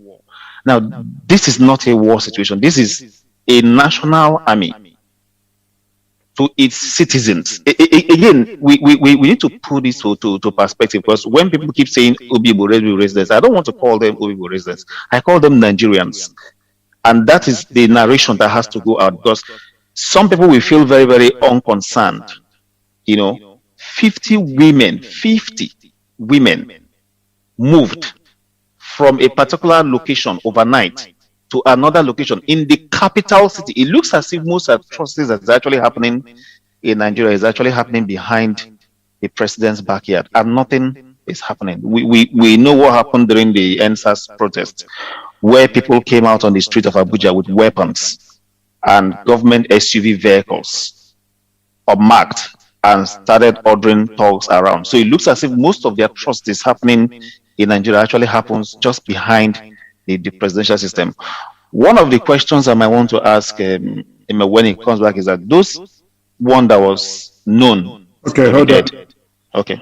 Okay, hold on. I think Emeka, welcome back. We lost momentum. Yes. Sorry about that.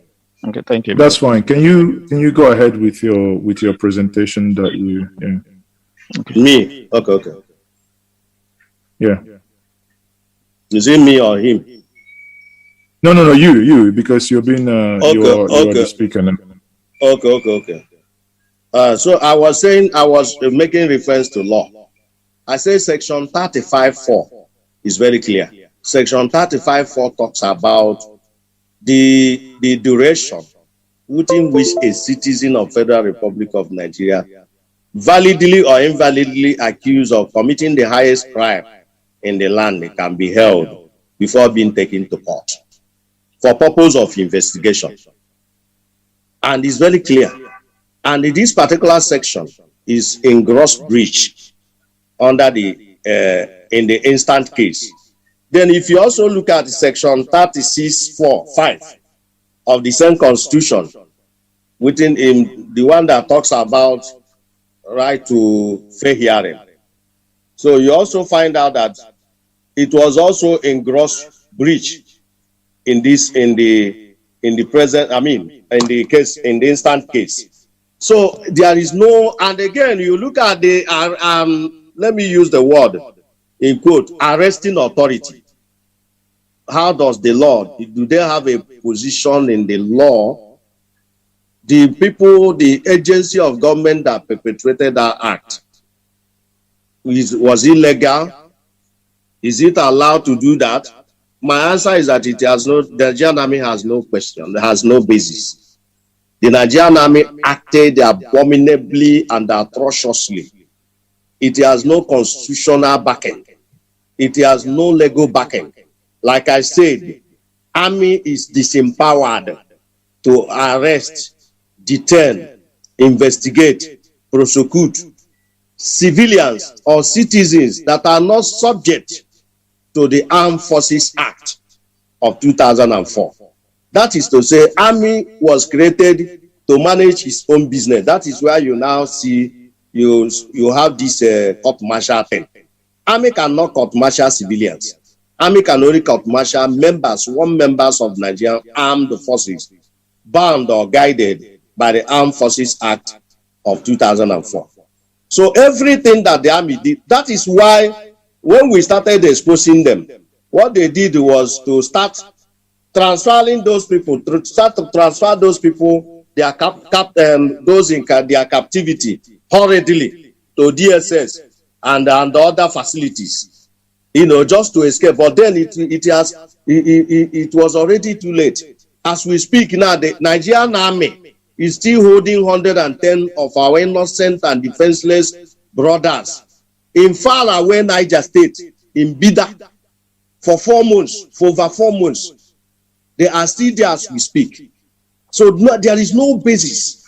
The army, the law says, if for any reason the army arrests, because power of arrest is exercised by everybody, including you, Tochukwu, or and others who are listening to us. But the law says when you arrest and you are not competent to detain or investigate or try, you hand over. So how can Nigerian army abduct citizens, held them in captivity for over 4 months without handing them over? They can't even send them to court because they lack power of prosecution. They can't prosecute. You see? So in essence, the law is very clear. When law is written in black and white, it goes beyond argumentation and sentiments. Sure. You can, as we speak now, Google the Constitution. You have it. You are ICT expert. You have expertise in ICT. Google the 1999 Constitution. Go to section 35, subsection 4, and see it for yourself.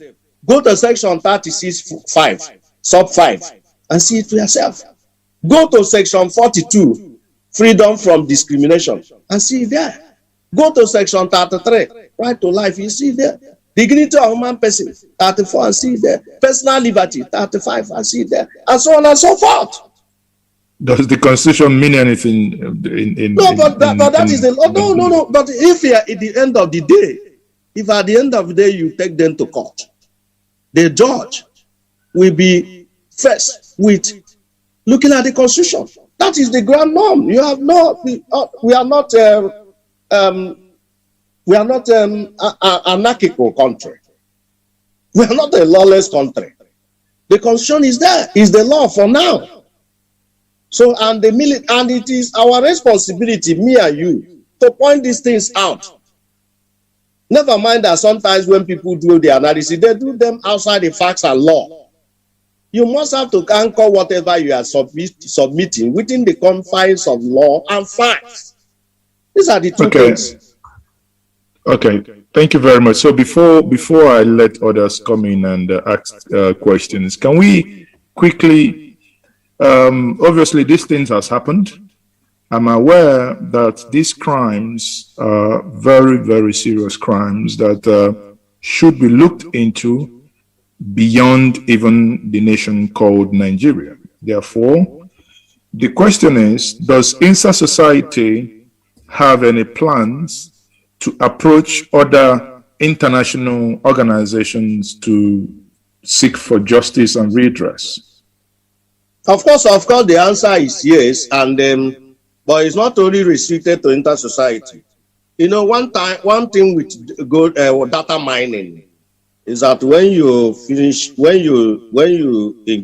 embark on data mining, and in the end you're able to be successful in such an embarkation, what is required is for the organization to take it to the next level, or another organization or anybody to take it to the next level. What is required is just for you to acknowledge the intellectual rights of the originator of the research work or investigation, and that's all. But right now, what we are trying to do is to look at what is obvious. And what is it that is obvious? Our brothers and our sisters, hundreds of them are still languishing. There are those that we have not discovered, we are yet to discover. Maybe in coming weeks, because of the attacks, because of the exposition and what have you, the authorities of the government, securitization authority of Nigeria, of the government of Nigeria, we be able to arraign more people, or we will be able to discover more names and their locations. And when such discoveries are made, then the needful will be done. So, and when you find, like for instance now, there is nothing you can do for now, primarily, than to get those 110 of our people who are languishing in faraway Bida out and allow them to breathe a fresh air of freedom. Just as same thing with those people, the 26 fresh names that have just been discovered languishing in the DSS, and all those people that have been granted bail, but they are yet to be free. So you have to make effort to make sure that they are freed. And from there, you take it. Like I said, crime is not status bar. Crime doesn't have a spiraling death. The man who was the president of Chad, look at when he was president, 1990 to what? And today is serving life jail and what have you. So crime has no... and you are correct also when you mention the issue of international dimension of the atrocity crimes that we are complaining. Yes, of course. Apart from the 1999 Constitution, there are a lot of several international law treaties that are binding on Nigeria, with legal binding effect on Nigeria, which Nigeria voluntarily acceded or made itself a state party. So, and these laws are also being extracted, and a lot of options are being extracted too. So at the appropriate time, international mechanisms of justice shall be fully exploited in this respect. But for now, what we are trying to do, like I said, is to make sure that those who are still unlawful behind bars are freed and allowed to have a fresh air of freedom.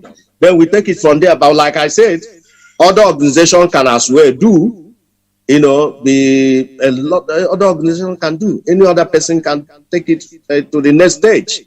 So that is exactly the point. In fact, we are working towards, concluding the report on Obibo. So when we are done with the report on Obibo, it can now be a valid document which anybody can cite. Good that in inter-society has earned the credibility all over the world. So our reports are very much acceptable widely. So that is the situation for now. Well, thank you very much, for that great insight into what is happening. And on that note, I will take questions from the audience, and kindly raise your hand if you want to ask or make any comment. If it's a question, please not more than 30 seconds. If it's an input, not more than 2 minutes. Now, I will take Nwachuku. Please, can you unmute yourself and kindly make your presentation? Yeah, Mazi, okay. I greet you. Thank you for the good job you are doing. I'm calling from Iceland. Go ahead and make your presentation or ask your question to the guest, please. Thank you. Yeah, my question is this. First of all, I have heard about these issues of kidnap, and I know our leader have made a frantic effort. That is what is making an improvement of their release. So I want to thank you for the good job you are doing. So my question is this: what is the governor because this is the people of his state that this thing happened to. What is the position of the governor in respect of these said people? Because Obibo is in Rivers State. So what is his own responsibilities? Because he is the principal person who is in charge of the state. Will be held is accountable to any citizen that is Thank moved. you very much. Yeah. Thank you very much. So can I take the next person? Kevin Ugo. Can you quickly ask your question, please, Kevin? Good day, everybody. Can you hear me? Yes, quickly. Yes, we can hear you. Yeah. Good day, everybody. Good day, Mazi. Thank you for having me. So I think mine is the kind of suggestion and also to say what, I think one thing in Nigeria is the blood. The only thing that is holding Nigeria one up to date is the blood of Igbos. I don't know why they cherish like I've been hearing this thing the whole night. I've been shedding tears. I've been like, wow. So this thing has been happening, and this man called himself a governor. He's been walking around everywhere, smiling, happy, and he knows about all these things. You can't tell me he doesn't know. He's aware of all these things that are happening. So I feel like it is time for everybody, for mostly with Igbos, to know that the only thing that makes Nigeria one today is the blood of the Igbos. And the earlier we realize this, that is nothing even if we go to international, these people, they have more money, they have more connected. Even no news have ever had about, even AIT, and all of them, they have never carried about this news to show you that they love it when Igbos are being massacred, are being killed. So my thing is, please, let us join hands and see what we can do mostly for our Igbos. Nigeria is not for us. Thank you, please. Thank you. Thank you very much. I think Uche Eze, can you please ask your question quickly? Uche Eze, quickly. Okay. I would like to thank my brother Mecca for coming up with this information to us. I have two questions. What are the reasons given to you by the army? And two, has any organization made any contact with you guys? Thank you. When you say any organization, what do you mean? So what sort of organization? I mean like human rights organization. That's what I meant. Inter-society is kind of like inter-society. Yeah, I know. I know. I mean, if other ones had made, for example, international human rights or other ones. Okay. Yeah. Okay. Thank you very much. I mean, Emeka, I think the two questions there. You can take those questions first, then we'll come back again and take a couple of them before we round up. Quickly. Just remind me if I forget. One question. The first question is talking about asking what the governor of Rivers State has done or is doing. And I think yes. The governor of Rivers State is fully aware of what is going on. He's a barrister. He's a governor of one of the high-profile states in Nigeria, and he was at the center, and he's still at the center of the atrocity crimes. I've explained it at the beginning of this program that he invited the soldiers, and I think when he got the wind of the level of atrocities perpetrated by soldiers, he started showing off. Is it image? What do you call it? Do you people call it image laundering or what have you? He started trying to do one or two things to brush aside or to dwarf the atrocity crimes under complaint. For instance, he started by inviting some persons to come and commission this project, that project, and what have you. But during that time that happened, when he got the hint, he started inviting groups after groups. And when they started telling them, look, they said I killed Igbos at Obibo. There was nobody was killed. They are lying, this, that, and what have you. I remember Hannes and Igbo then going to clap for him without visiting the crime scene. I also remember the Southeast governors visiting him, and so on and so forth. So he's not he is aware of what happened. But the only thing is that there is no Nigerians are not kind of people that when that easily say sorry or to show remorse whenever they get involved in this type of atrocities. But that what they will, instead of showing remorse, they will insist in trying to do everything within their power to suppress or to justify what they have done. So that is exactly the fact with the problem with the weak, and the weak is a kind of arrogant that is disturbing him. He never, there is nothing, I don't think there is anything he can do, because doing anything in a contrary will mean him, probating and reprobating. So I think he is doing everything possible to suppress the facts. And what have we got? You can't suppress facts. So that is the situation. That is why we say, come rain, come sunshine. He's involved. He's a complicit, inescapably speaking.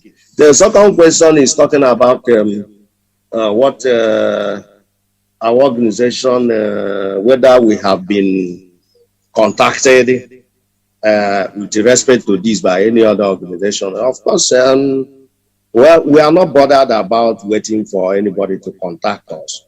But I can tell you here that we have received tremendous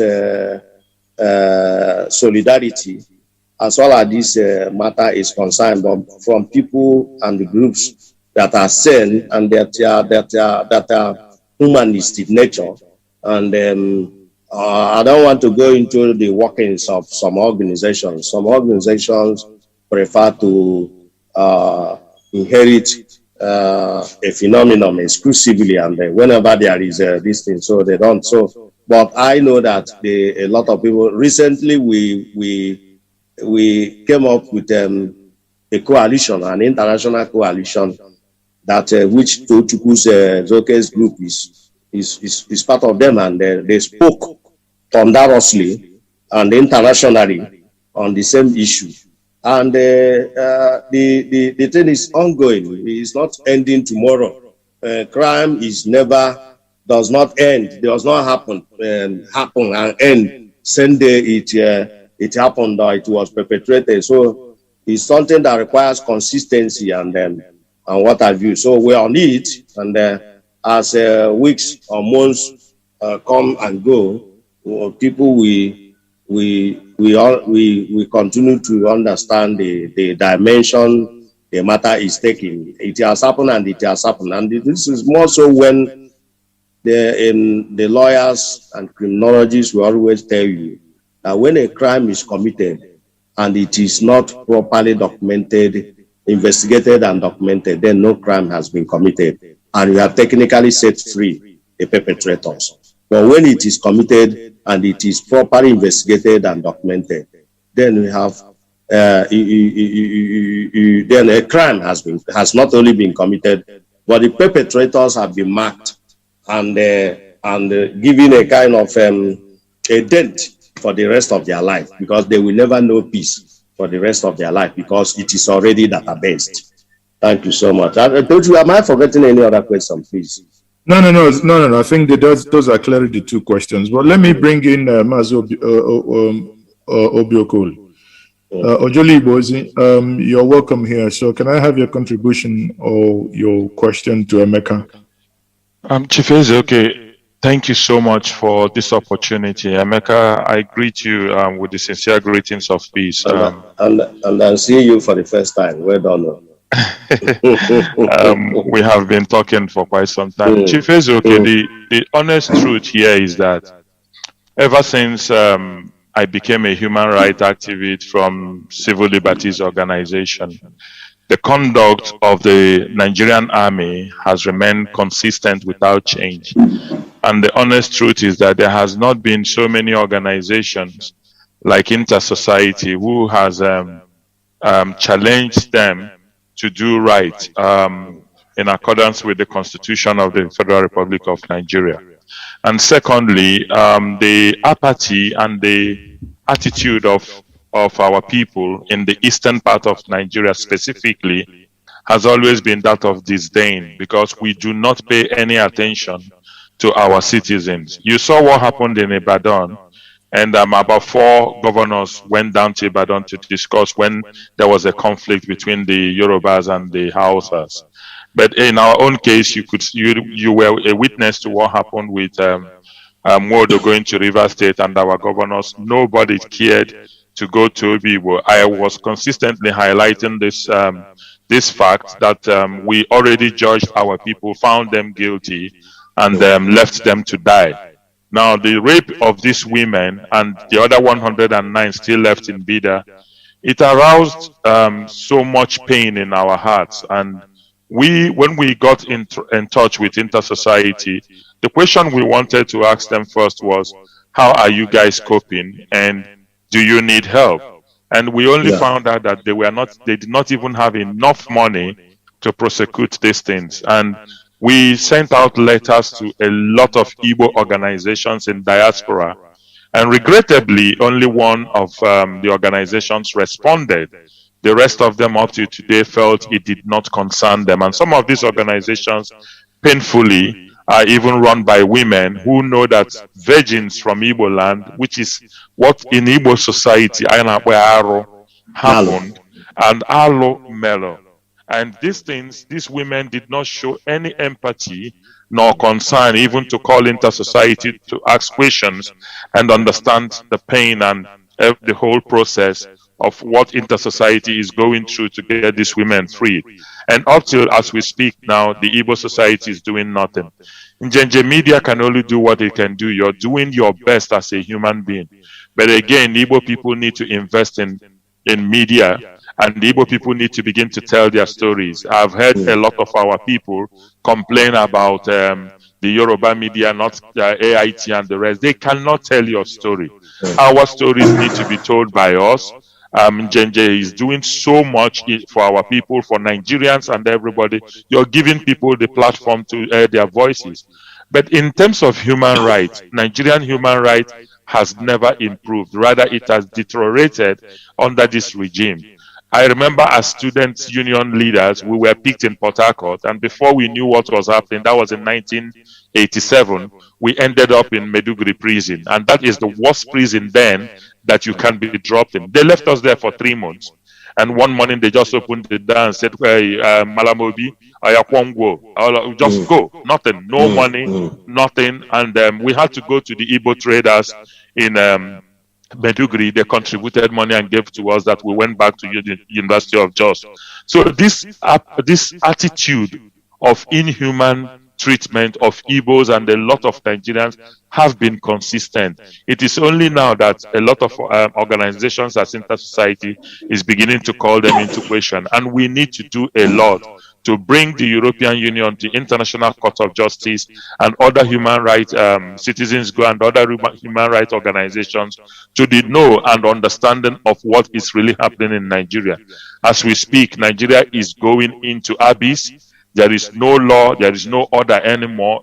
Each day you can see what is happening. So, but in terms of Obibo, I have repeatedly said it, even as we speak, Chief Ezeoke, as we speak, send your journalists to Obibo. Obibo is still under siege. You have to drive around. You cannot go anymore from School Road into Obibo. From the express, you have to go around multiple roads before you're able to get into the Obibo main town from the other side of the express road going towards School Road. The other Umuebule side is a little bit free. So they are still under siege. They are still being maltreated. Some of them are still paying bribe to be able to access their properties and their goods in Obibo. So the oppression has not stopped. Sorry, Mazi Nnamdi Kanu, may I interject? To who are they paying this bribe to? when you, for instance, there was an incident we had, a young man who was shot, was hiding in one of the rooms, and we tried to get him out. We now had to get a police officer from Port Harcourt to drive down there to see how to get this guy out of the place to the hospital. There was a total blockage, and they had to pay people to be able to access School Road in Obibo, and even getting up to the main market, the market in Obibo. So the siege is still continuing. It's not like Obibo is now free for you to drive in like you would drive into any other place in Port Harcourt. It is still happening. And I recall speaking to Senator Abaribe. I asked him a question. I said, has the Senate ever tried to find out how many illegal and legal detention centers exist in Nigeria? And his answer was on the contrary. So we don't even know all the secret detention centers that are operating. So we don't even know. All we know is that 109 of them is still in Bida. So we might not even be able to find out all the other ones if they are killed or used for organ donations, which has been a market which is thriving in Nigeria today. Some of our people might be involved in this organ donation. The 3 of them that died, what circumstances, how did they die? Nobody is talking to us, except the witnesses there might be able to tell us if they were poisoned, if they were used for organ donation. We don't know up to today. It hurts me so much when I read everything, and when we get feedbacks and reports from inter-society. Sometimes I find it extremely difficult to understand how we can continue to operate in this sort of country and with this sort of people that treat us with neglect. Again, some blame needs to go back to Nnamdi Kanu and the Ipob, because if this NSAS thing, we stayed away from it. I mean, if Radio Biafra had stayed away from it to a very large extent, I don't think this Obibo thing would have escalated to this level it did. But because of that involvement and because of that commentary and all the other statements from Radio Biafra, some of these things became a Biafran issue, or rather an Igbo issue or IPOB issue. If it was just left for the Nigerians to deal with their issue, the NSAS project, we were not aware of it. We did not know when the Western people planned it. We did not know when it was executed. We don't know where the money came from. But from nowhere, we got ourselves involved. And any person who is a student of history will know that anything happening with Nigerians, the moment Igbos get involved, it becomes an Igbo issue. We saw that in 1967. We saw that in 1979. We saw that when just something happened in Belgium, somebody criticized Mohammed and the Igbos were killed. So we have always bared the brunt of any criminality or any incident that happens in Nigeria. I would have expected any student of history to have stayed away from it. I think my heart is heavy tonight, Chief Ezeoke. I can't speak any further, but I thank you so much for what you're doing. Comrade Emeka, may God continue to guide and protect all of you and keep you alive. God bless you. Thank you very much, Mazi Obiokoli. You have eloquently put it. You know, I could not disagree with nothing that you have said that I can disagree with. I completely agree with you. You know, again, I think we can be wiser. I let Marcel pick up from where you stopped. Marcel, over to you. Okay. I wanted to make this clear. I do not think anybody should be blamed for the actions of Wike and Nigerian military. Neither Nnamdi Kanu or anybody. Those people should be held strictly accountable for their actions. There are rules of engagement, and if we are in a small global community, people should be held accountable. Abducting hundreds of citizens to a remote location and raping them massively for 4 months, you can't blame anybody out of it. It's an action that was taken by an institution, and that institution will have to be held totally accountable for that action. So let's not mix things up. And then secondly, I needed to quickly confirm from Emeka, the 3 dead people that was confirmed, was their bodies released to their family? That is one question.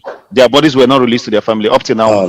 No. How can they release their bodies when they excommunicated the living ones from their families? And their families are not aware of their whereabouts up to today. Okay, My other question is this: I listened to a lady from that zone. I can't remember her name now. She gave an account of what propped out in Obibo, saying that it was first a disagreement between the Hausa Fulanis and the Igbos during the NSAS case and all. I know that story went on. Now I want to confirm. I want to ask you, looking at the people that has been released so far, what is the ethnic composition? Does it reflect the two regions that was fighting each other, or just one? I don't think. I think just like I said from the one, what happened at Obibo was ethnic execution of an ethnic agenda and ethnic cleansing and ethnic profiling. I don't think it has nothing to do with and those atrocities were perpetrated by state actors. You know, there are state actors and non-state actors, but in this respect, they were all perpetrated by the state actors. So all the names that have been located so far, there are 98% Igbos and 100% Christians. And again, let me quickly make a point here. I don't want to know, just like you said, Kevin, you made a very valid point. We don't run a jungle here. We run a process. We run a society. We run a society governed by law, by a set of laws. And including the conduct of the Nigerian army, conduct of the Nigerian police, so conduct of SSS, they are all governed by rules of engagement, code of conduct, ethical conduct, and the laws. Therefore, if they are in your state, there was a violent clash between Hausas and the Yorubas, Heaven didn't fall. So it's normal. So let nobody try to blame it on. So they said there was a clash misunderstanding between the Hausas and the Igbos. Of course, if there was a clash, the government is there to be able to manage the stop the clash and the quench it as it were. And again, I also agree with you. I do not think that I was quarreling with a lawyer the other day. If somebody gives you a brief and you are a lawyer and you are going into that brief, there are certain questions you're supposed to ask before going into that. So you don't have to say, because I have been asked to go and do this, you not jump into doing that without observing the ethical rules guiding your profession and what have you. So if Nnamdi Kanu was on Radio Biafra and they lent support to NSAS protest. And we're all Nigerians, we're all political animals, we're all part of this country, and there is no way we can run away. For instance, the number of people, the people that were killed at Lekki, they are composed of 50% Igbos and 50% Yorubas. The same thing applies to the injured ones. So we cannot stay by the fence simple because the Nigerian government is persecuting us. We must have to understand the composition of the present government and the motive or intent of the present government of Nigeria. It boils down to the proscription of this thing and use of the word IPOB as a death code against to levy war, unwarranted and unjustified war against Igbo population, which somebody observed here has been happening since 1937. Or 1935. So it didn't start today. So I do not think that anybody should blame. Incidentally, it's funny enough, the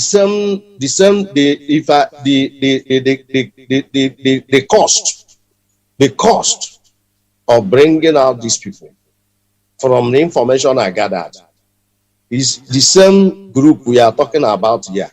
That is why sometimes in most of our publications, we try to single out a paragraph of commendation to the role played by the same Nnamdi Kanu and the IPOB leadership of IPOB in this respect. A lot of things they have done in the area of assistance and what have you. So that is my submission, just to support what we have just said. Thank you. Okay. Finally, this whole issue seems to have been quieting down, as nobody's hearing about. Nobody heard about it in the country. This is my first time of actually hearing the reason. What do you think happened? What is the? Are you not talking to the media, the AIT, the channels, the Punch, all the top, all the? Are you not talking? What's actually happening?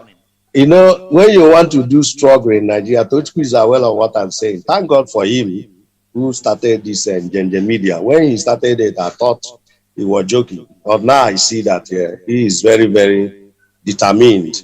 See, my brother, this is a country that is divided heavily or deeply divided along ethno-religious lines.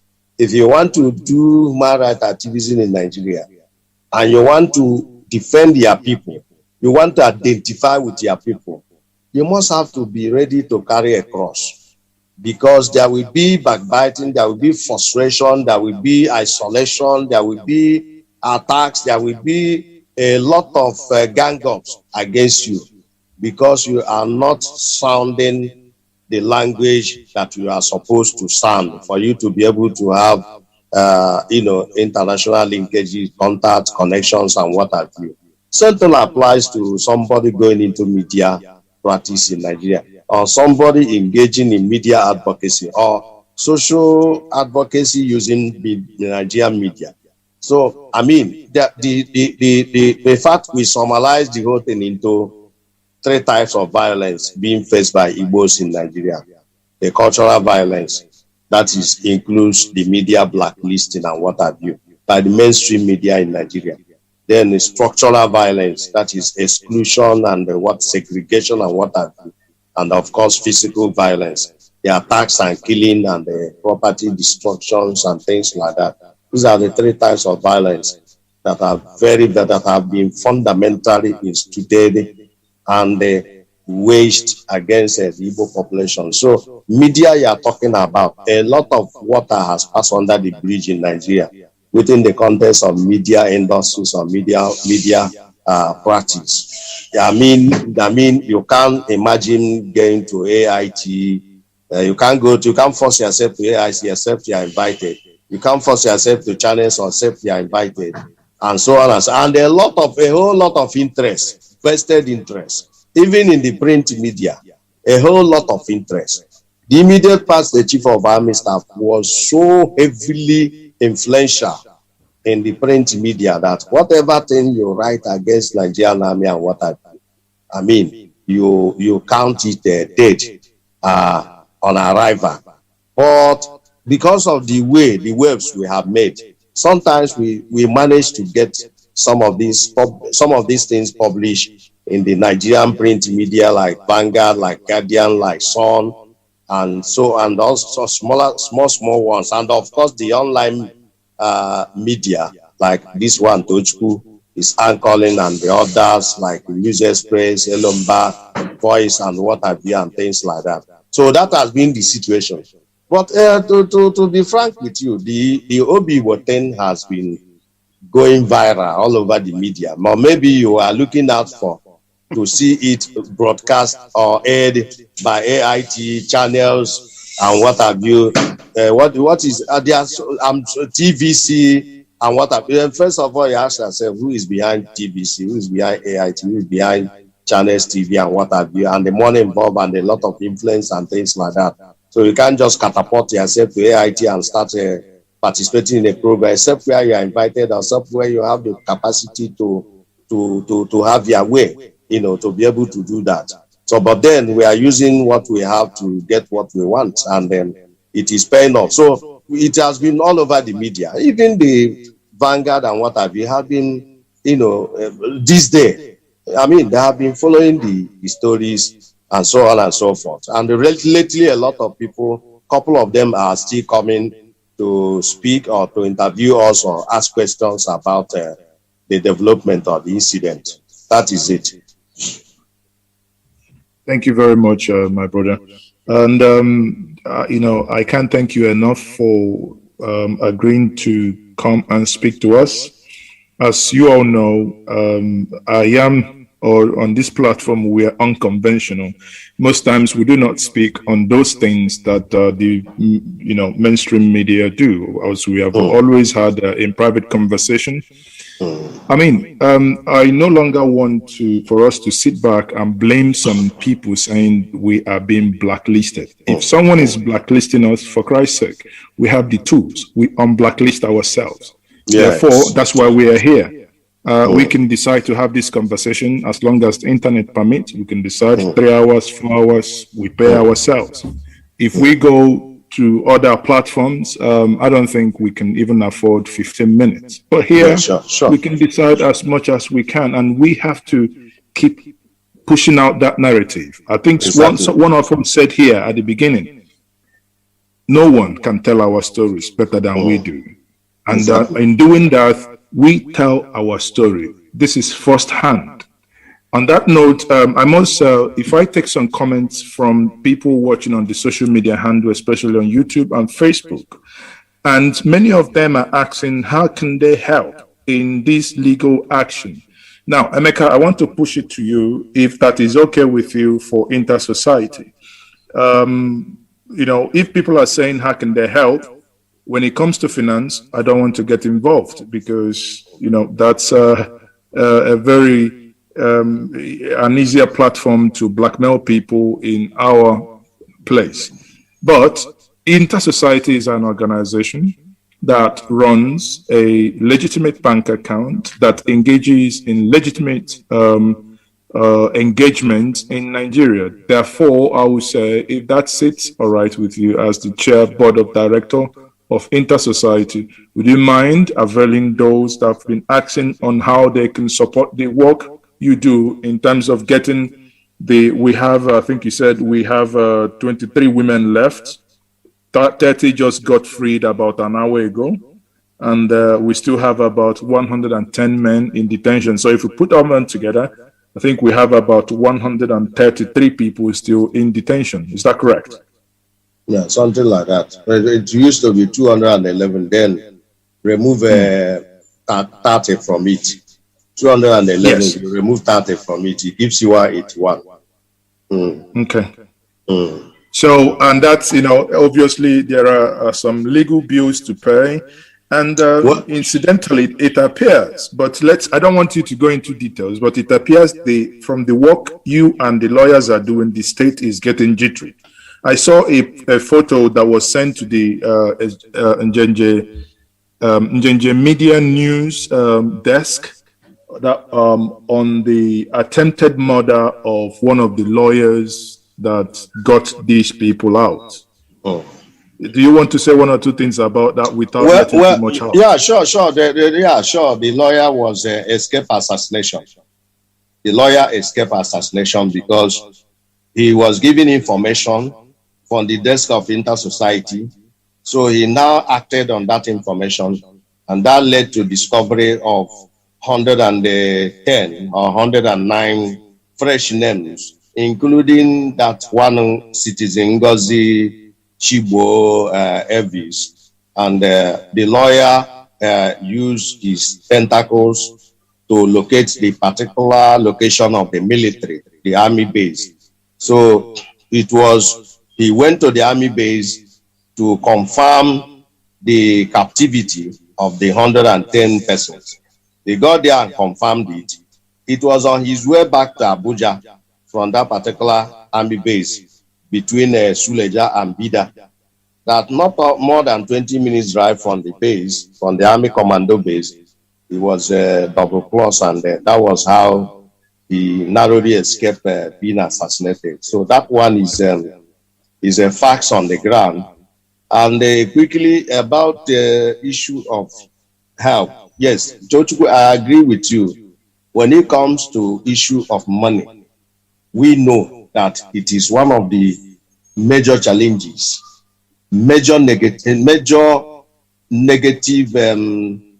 this thing, I don't know how to put it, with which the Igbo people are knowing today it is a general belief that Igbo people can't do something for themselves or for the society without asking for cash support or without asking to be paid. And I agree with you in that respect. And the people like us at Inter Society are very, very mindful of who wants to support or who we go and ask for support. But like this Obibo of a thing, yes, we are. It is also important for us to clarify that we are part of it, but we are not. There is inside it we have subdivision of labor. There is aspect that has to do with lawyers handling the matter, and in times of litigation, in times of legal process. Let me use the word legal processes. So Inter Society is not deeply involved in times of legal processes. A lawyer and his colleagues are handling that, and they are in touch with some of our brothers, like I mentioned a while ago. But generally speaking, that incident is a project. It's a bigger project. It's a project that involves a lot of things. The documentation, the research, the investigation, the databasing, the sharing of information, and so on and so forth, the archiving, and the transportation cost and what have you, and so on and so forth. So that makes it a project, a general project. And if anybody wishes to support Inter Society, fine and good. It is a project, like I said, but we are not insisting that we must be paid or money must be given to us for us to be able to do it. Because we have been doing it since December, since November, since December till now. If we calculate the monetary worth of what we have done in a market, in open market, it runs into millions of naira. But we are not spending that, even though we need money to do that. We are getting the result. We are doing it according to our own destiny, while the lawyers and his colleagues are also doing their own part on that aspect. So that is the situation report. So I believe that what I can only say is that Inter Society is not only working on Obibo abductions. Inter Society is also working on general report and documentation on Obibo massacre. May I save you? So may I save you from? May I save you from the? No, this explanation is very important in support of what you just said. Yes, yeah. I do understand that. But I'm done. Yeah. If people are requesting for, if they want to support Inter Society, all that is needed is how to tell them to do that. Obviously not cash. It has to be an account that is linked to Inter Society. Are you able to avail them the account number, which bank, so they can? There is no problem, but that is why we are making this clarification. So that if you are supporting Inter Society, you will now know that you are supporting the work of Inter Society, which includes what is going on in Obibo and others. Like the other day we spoke, and beyond. And the other day we spoke on Olo. I think we already told you. We spoke on Olo version. And so many other issues like that. So the work of Inter Society is worth supporting. I don't want us to particularize it to Obibo. It's larger. Our work is larger than that of Obibo. What is going on in Obibo? And above all, we are doing that which we are supposed to do for our people. Pricelessly. That is it. Okay. So what is going to happen now? In order that we pin it down, can you please then mention your account, the Inter Society account? I think what I will do is that I think what the best way to do it is so that we go to another level is that I don't want us to waste much time on this issue. What we need to do is that if there are people who willingly want to support us, you are the anchor person. So if you direct them, so we can give you the account. Okay, that's fine. That's fine. I think on that note, we no longer have. But it's also what you have mentioned that Obi Okori, Mazi Okori, that spoke, that what you have mentioned, that the Igbo Board of Deputies UK did tremendously recently for inter-society. So we will continue to appreciate them and others like that. So that's the thing. So there is no harm in supporting us once it is genuine, no problem. So why can't you tell us the number we can reach him, mobile number or anything? How can we reach inter-society? Oh no, Tochukwu, the number is there. Do you want to put it down? No, you can say it. Probably it sounds better in your mouth. Okay. 081. The phone number be? Yes, 081. 740. 740. 900. 900. 52. 52. Repeat that again. 081. Yes. 740. Yeah. 90052. It is also our WhatsApp number. Okay, so again, for many of you who want to reach inter-society, they can also visit our website. They can also visit our website for them and see things for themselves. Our website www.intersociety-ng.org. That's our website. So you've heard that the website is Inter-Society, and the telephone number, both WhatsApp and normal call, is 081740900052. On that note, I will say, Emeka, thank you very much for the last an hour, 45 minutes. It has been a pleasure speaking with you to understand what is happening in Obibo. Now, before we go, I would quickly say, what's your view and what do you think happened in Olu? Well, what happened in Olu was the same. They have a semblance of the Obibo army attacks, but the quantum or the gravity of that of Olu is not yet. It cannot be. It's not yet commensurate or comparable with what happened. But then the intent is there to by the army to, if unchecked, to make it look worse than what happened at Obibo. So the army said that some people attack his personnel and the other personnel of Nigerian security forces, and it moved. The army moved in, and the problem we have with the security forces of Nigeria is the problem of unprofessionalism and the crude policing and the soldiering. That is the problem we have. If you are aiming at a target, you say some people attack your personnel. Your intelligence, through interagency collaborations, will be able to raise enough intelligence and through effective crime detection, you'll be able to move in and fish out those people who you've said that perpetrated one act or the other. Not to the point of unleashing their venom or this thing on innocent people. So the summary of what happened in Olu is that where we got angered was when we investigated and discovered that the soldiers left who they say they are looking for and started looking for Christian leaders in Olu, special members of the African instituted churches and the other innocent souls.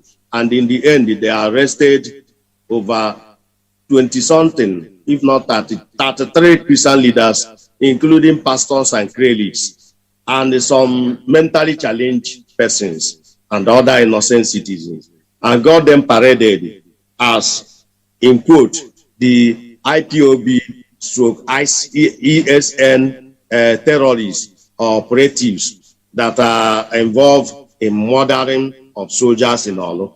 And we investigated and found out that what they said is not correct. And we issued a statement telling the whole world that look at the caliber of people they went and arrested. That's exactly what happened. If you are conducting your operation, do it professionally. Use all the ingredients of securitization, intelligence, criminal detection, and things like that, to be able to apprehend the people you said you are looking for, not to use the opportunity to execute an ethnic agenda. And that is our annoyance. And more quickly, when we also conducted an investigation and found out that, look, the allegation of execution of ethnic agenda is real. The 63 Brigade in Asaba is headed by an Hausa Fulani Muslim. 302 Regiment in Onitsha, Atra Regiment in Onitsha, the same Hausa Fulani Muslim. 34 Brigade at Owerri, the same Hausa Fulani Muslim. 14 Brigade at Ohafia in Abia State, the same Hausa Fulani Muslim. Haba, are we no longer talking of Nigerian army or something else? So that is where the much we can say about Olu, and we are still monitoring the goings on there and what have you. Not only in Olu, I think it involves about 7 local government areas, Njaba, Olu, Olu East, and the whatever local government, and as well as about 5 or 6 Nnewi South and the Ihiala local government part of Anambra State. So that is the situation. Thank you. Thank you very much. That's a very fine place to leave it. Emeka, once more, thank you for coming on this program this evening. I can't thank you enough. It's been a pleasure speaking with you for the last couple of for over an hour 45 minutes, and you've greatly enriched our knowledge and thrown some insight into what is happening. Because obviously, when these things were happening, many people were confused as to life lost and people taken. But now these are no longer mere numbers. These are numbers with names, with faces, and many of them that have been rescued. You've spoken to them, and documentations taken. So these are verifiable individuals. On that note, I will say those watching on all our social media handles, both Facebook, YouTube, and Twitter, thank you for joining us this evening. And I will tell us, join us tomorrow, 7 o'clock Nigerian time, 6 o'clock p.m. UK time. We will be having a very fantastic conversation with Mr. Tony Nnadi and Professor Banji Akintoye, who is the leader of the Yoruba World Congress. We will be discussing tomorrow Nigerian Union dispute debates and dialogue series, the impact and the significance of the constitutional force majeure. Now, Tony has been in the forefront of saying that the Nigerian Federation has expired since 2014. He also went further to argue that the component units of the Federation should actually start operating in order to have a total collapse of the system. Now, that is the much I understand about his argument, but join us tomorrow, and it's going to be a very interesting time to have him discuss with the professor, who incidentally agrees with that thinking that Nigeria is an expired entity, that there are other means to bury the cat. On that note, I will say thank you once more for being our guest this evening. Tomorrow is another day. Join us same time tomorrow. Thank you, everyone. And I will say thank you once more for being our guest this evening. Tomorrow is another day. Join us same time.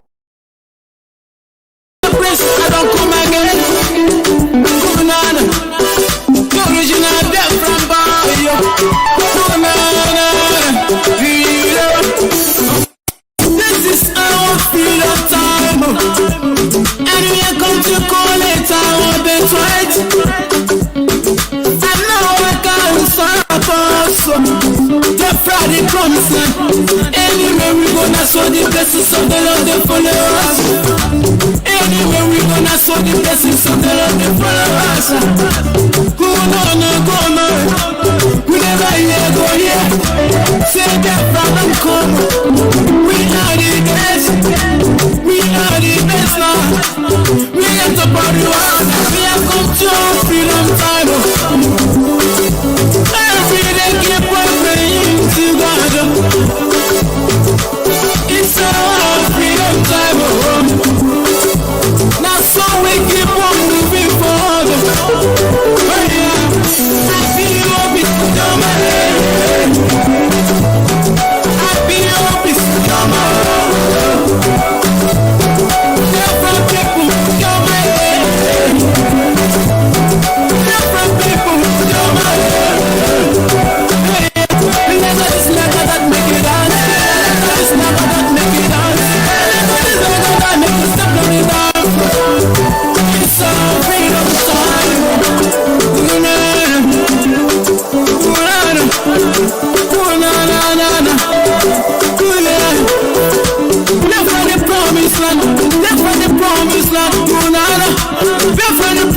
land, live for the promised land. Yeah. When I look up to the sky, I can see the sun is shining.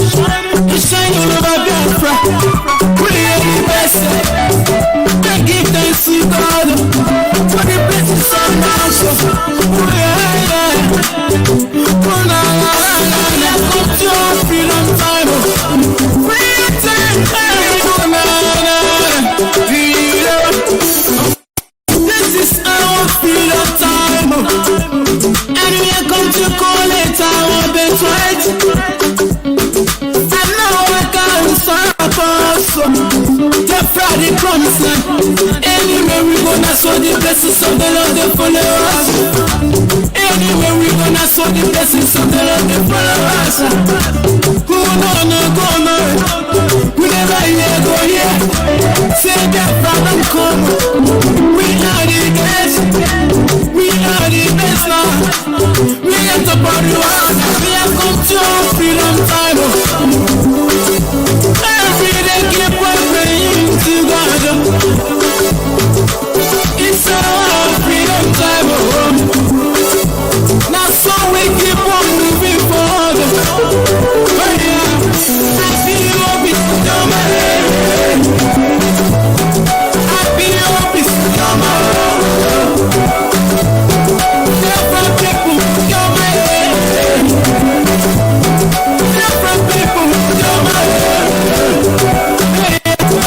It's never that make it dance. It's never that make it dance. It's never that make it step on it down. It's our freedom time.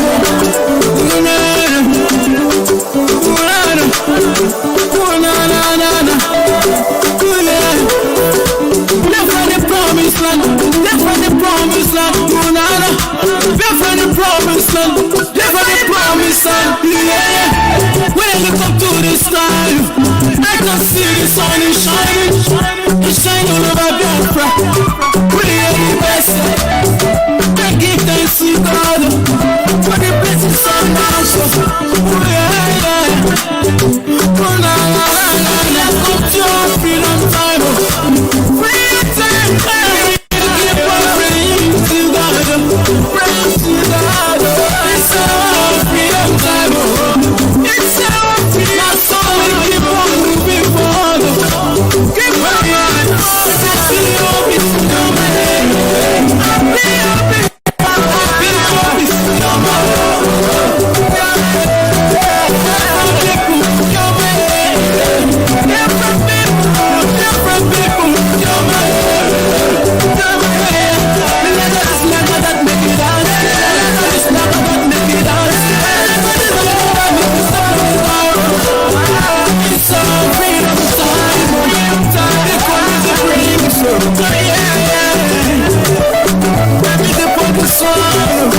okay, are you ready?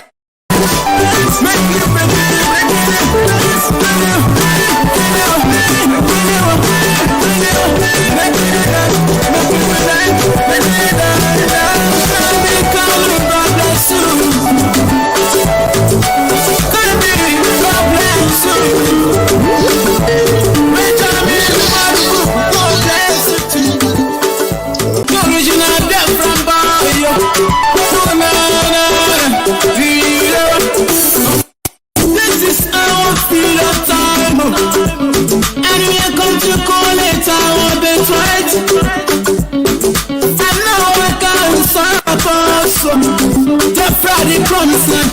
Anywhere we gonna sow the blessings of the Lord, they follow us. Anywhere we gonna sow the blessings of the Lord, they follow us. Who no, we never hear go here.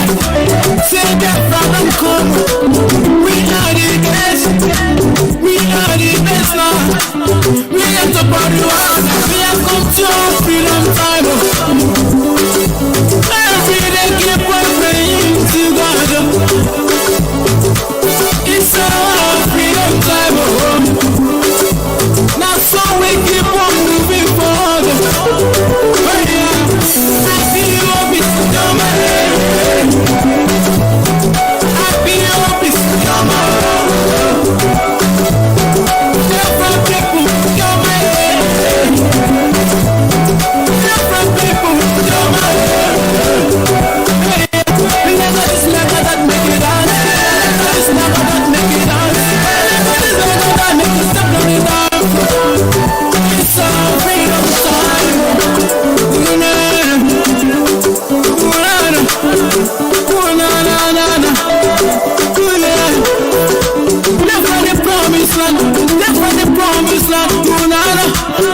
from the promised land. They're from the promised land. Yeah. When I look up to the sky, I can see the sun is shining. It's shining all over Biafra. We are the best. I give thanks to God for the blessings of nature. Let's go to our freedom time. Freedom time. Keep on praying to God. Praying to God. It's our freedom time. It's our freedom. So we keep on moving forward.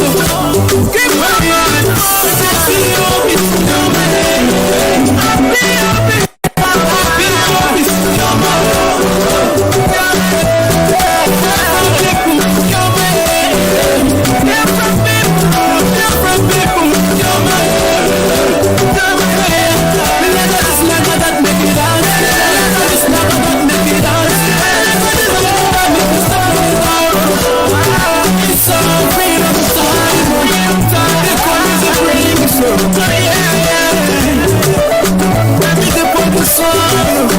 Okay, are you ready?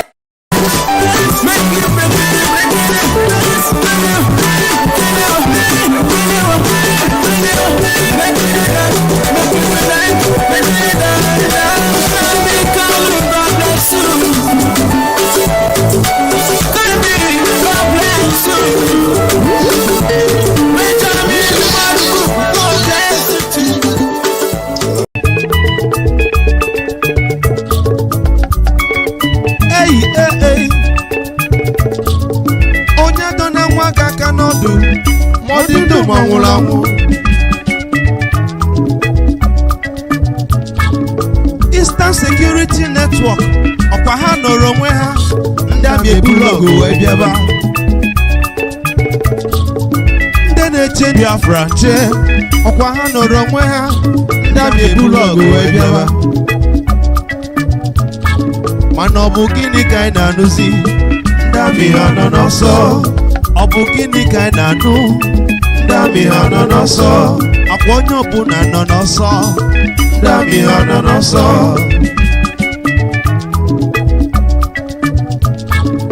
na ndị amị biko ejene jene jene ndị amị biko ejene jene jene ndị amị ejebe egbusizienu ndị amị ụmụ ụwa eje na-atụ onye ụta broda m na-ekwughị ekwu melụ ọnụ gị na melụti ọkụkọ ntị ike na ife n'itofe Eastern Security jisie n'ike n'ọlụ ndị na-eche Biafra jisie n'ike n'ọlụ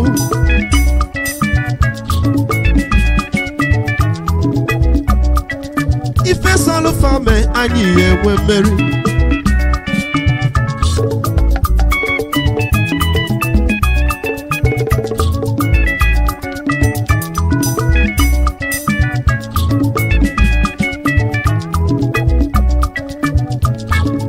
ọ bụ gịnị ka anyị na-anụzi ndị amị ha nọ n'ọsọ ọ bụ gịnị ka anyị na-anụzi ndị amị ha nọ n'ọsọ ọ bụ gịnị ka a na-akọzi ifenu ndị amị ha nọ n'ọsọ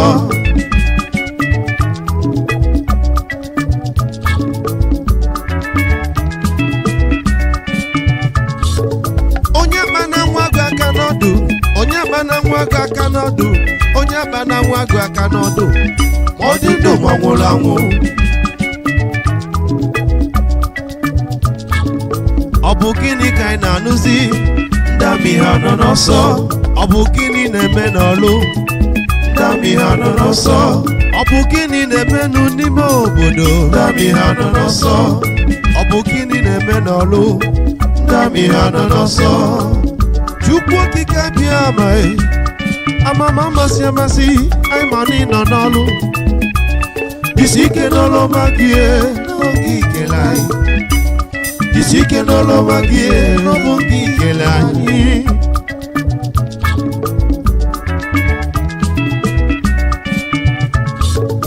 ọ bụ gịnị ka anyị na-anụzi ndị amị ha nọ n'ọsọ ọ bụ gịnị ka anyị na-anụzi ndị amị ha nọ n'ọsọ kedu ife na-eme n'ọlụ ndị amị ha nọ n'ọsọ ọ bụ gịnị ka a na-akọzi ndị amị ha nọ n'ọsọ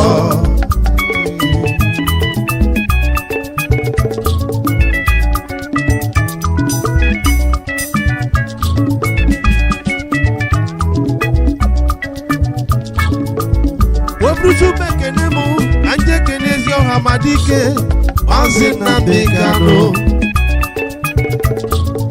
If in the middle, Kianya, if in the middle, Kianya, Orina Ludo, Kianya, Orina Ludo, Kianya, Mazi Nnamdi Kanu.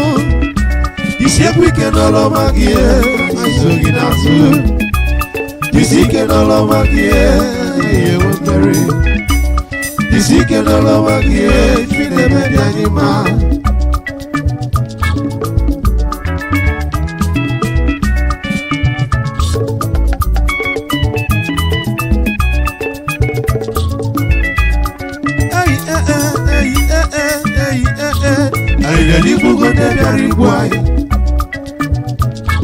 Obiabawala nde biari busi umunai. Nanda mi bike jene. Nami bike jene. Nami ejebe. Ebusi zienu ndami umo ejana tonyuta brother mo. Nekuge kumelanu. Ekwanu ki nobelu ti okukontike na rife ni tofe. Akambukwa nwanunu nwoke. Samuel Nwanaka, Ogadiri Nunama, Wedikwarumo. Umuchukwu kika piama. Europhobia again, what I find a job, brother. Eastern Security Network, Okahano Romweha, Ndami Bulogo, Webiaba. Then a change your franchise, Okahano Romweha, Ndami Bulogo, Webiaba. Manobu gini kai nanuzi, ndami hanonoso. Obu gini kai nanu, ndami hanonoso. Akwonyo bu nanonoso, ndami hanonoso.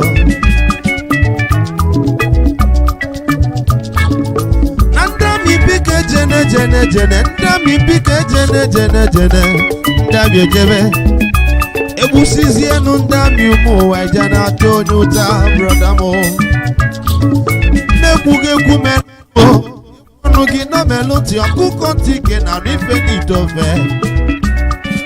Eastern Security jisieni ike nolu. Ndene chendi afra jisieni ike nolu.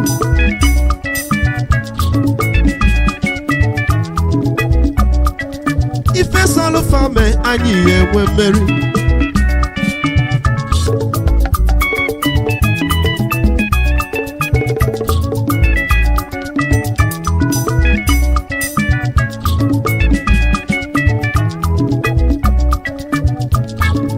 Obu gini kai na nuzi, ndami hanonoso. Obu gini kai na nuzi, ndami hanonoso. Obu gini kai na kozi fene, ndami hanonoso.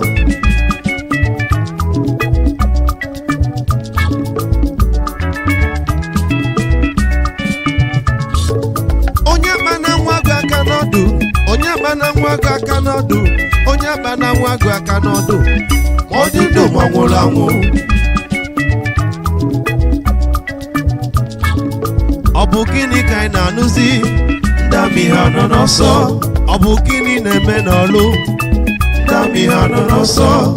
Obukini neme nunimo obodo, ndami hanonoso.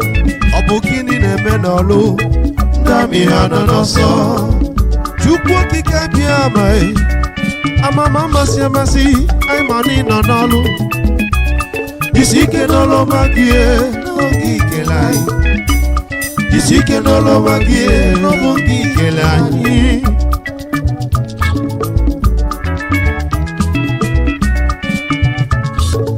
Obugini kai na nuzi, ndami hanonoso. Obugini kai na nuzi, ndami hanonoso. Kedife neme nolu, ndami hanonoso. Obugini kai na kozi, ndami hanonoso.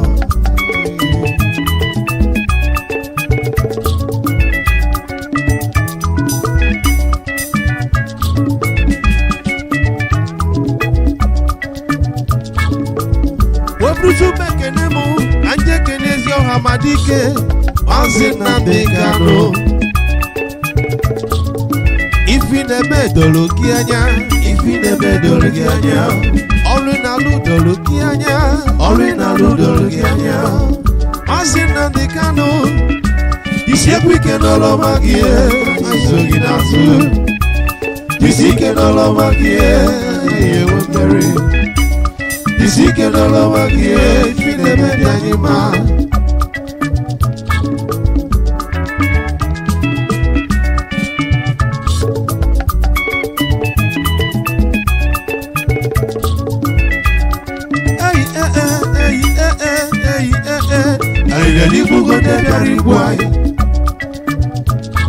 obi agbawala ndị bịara igbusi ụmụnna anyị na ndami bike jene jene jene ndami bike jene jene jene ndami ejebe egbusizienu ndami ụmụ eje na-atọ onye ụta brọda m na-ekwughị ekwu melanụ ekwanụ gị nọbelụ ntị ọkụkọ ntị ike na n'ife n'itofe aka m bụkwa nwanne unu nwoke Samuel nwanna ga ọ ga-adịrị unu na mma wedịkwarụ m ụmụ Chukwu okike abịa ma enwere ofe obi anyị ga-enweta ife anyị na-achọ brọda m chazere na anyị n'ụzọ ka anyị naba onye bịara iku nwa rute n'ọbụna nwa bịara iku anwụọ na n'ụlọ ọ bụ gịnị ka ọ ga-emezi nọ ọ bịara ije nwụna anyị akwado ka nwoke si akwado anyị ejike ka nwoke si ejike ịchọ n'iche anyị atọ n'iche nụ gị wee bụ n'anya nọ n'ebe anyị akwado ka nwoke si akwado anyị ejike ka nwoke si ejike ịchọ n'iche anyị atọ n'iche nụ gị wee bụ n'anya nọ n'ebe onye nna maka masị na IPOB kwadola kwado IPOB bụ atakata abụọ anụ nyere onye ụsa ị na-ama IPOB aka na-ezu ezu gị nara abụ ụzọ bụ ị dara anụ ife onye kachi ntị kwụta ụzọ ife ọfụla owele ọ maka ndị sabotuas na afa na ọsọ na-eme a na-agwa ochi ntị na agha ezu ọkwara onye ju ogbugbo nwụrụ udo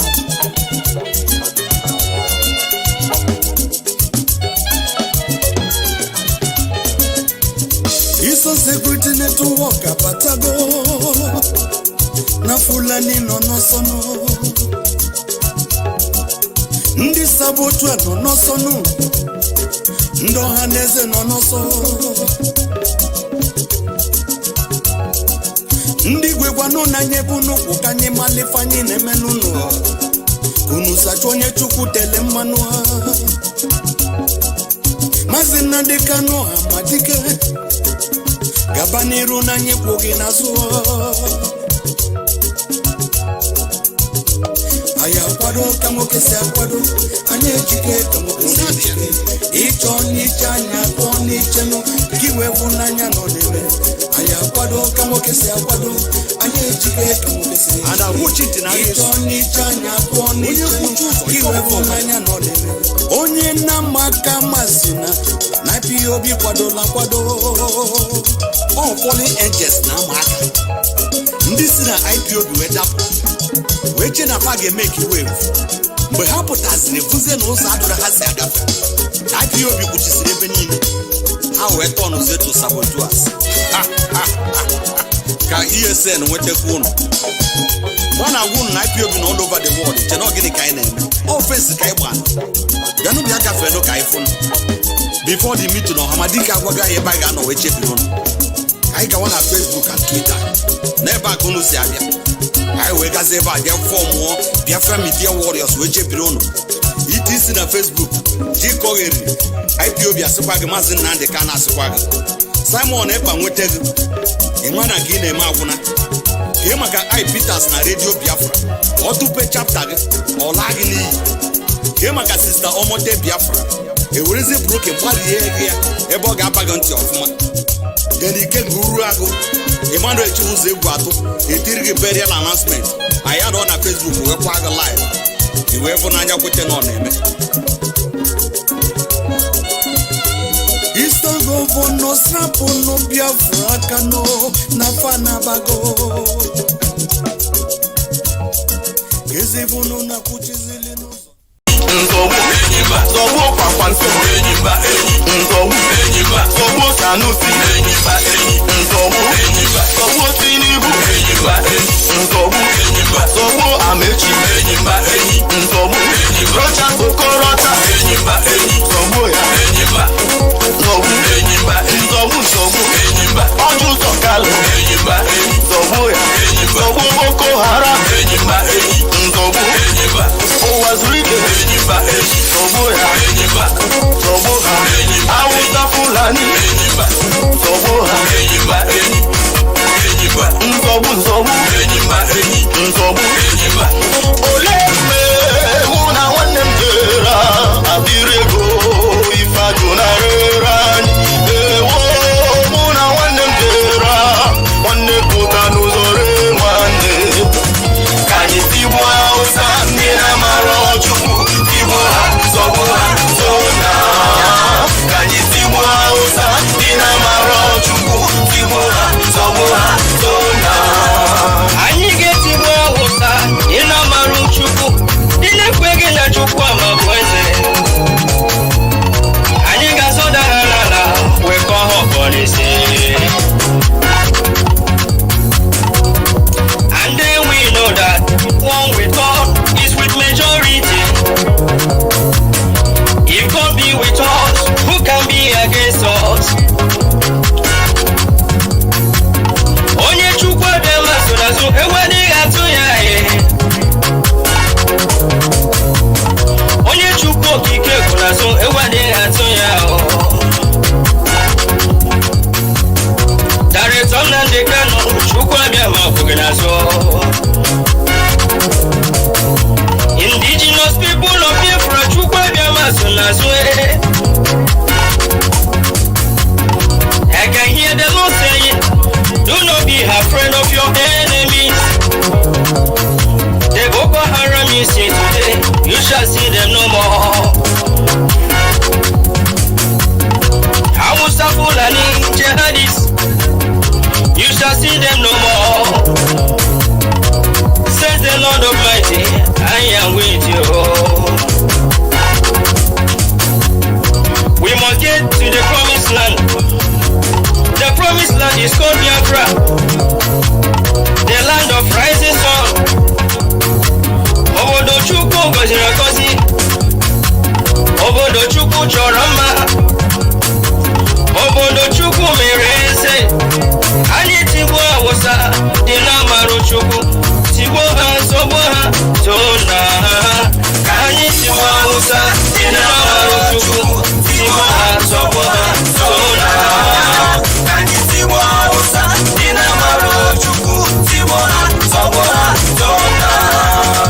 Ka anyị tigbuo Awụsa dị n'amarụ Chukwu, dị n'amaghị Chukwu obi ama, dị n'amaghị Chukwu okike mụ, dị n'amaghị Chukwu na dị ndụ, ndị na-ekweteghị na Chukwu ọba ma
Mazurike, Soboya Nipere, Rota Sokorata, Soboya Nipere, Kulo Donatan, Soboya Nipere, Bilium Marai, Soboya Nipere, Sobwe Solo Nuwa, Deboya Debero, Na Jesus be a fraga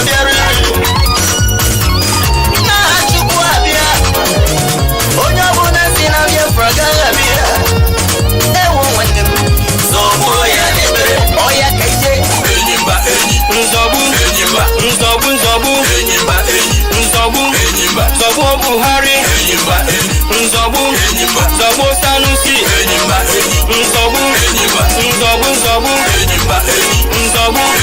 Nzobu Tinubu, Nzobu, Nzobu Hameji, Nzobu, Rocha Sokrocha, Nzobu, Odu Zokalu, Nzobu, Nzobu British, Nzobu British, Nzobu, Nzobu, Nzobu, Nzobu, Nzobu Fulani, Nzobu, Wazurike, Nzobu, Nzobu, Nzobu, Nzobu, Nzobu Peluga.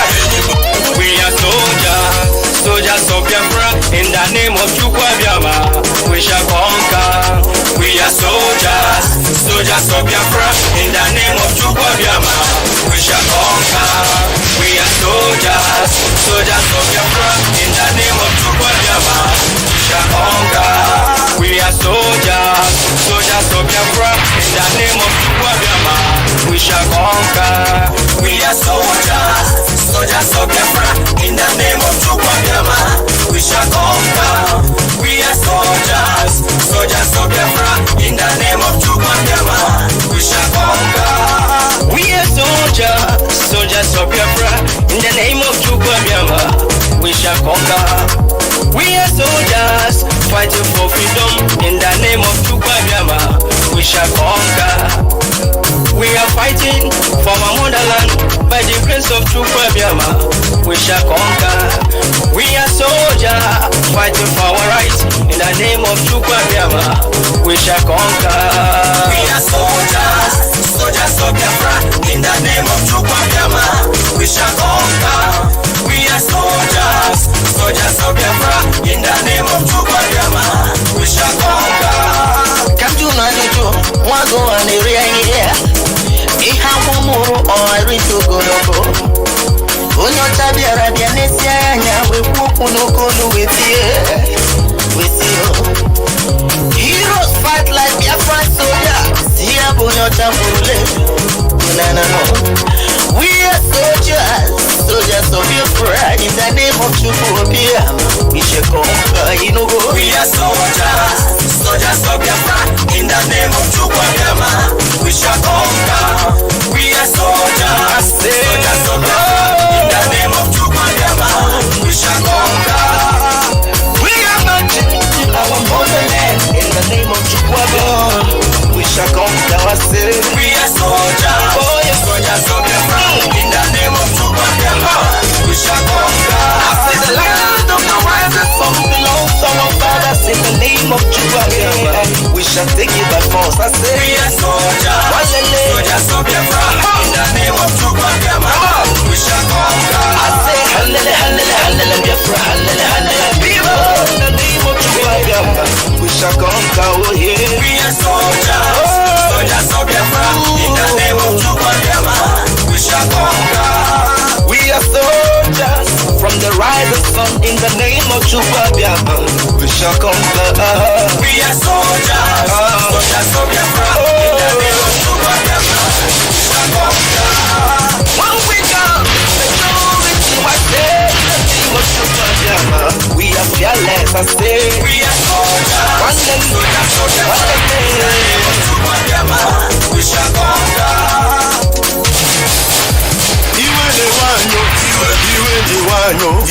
Iwe ne-wanyo na anyị chọrọ nụ Biafra.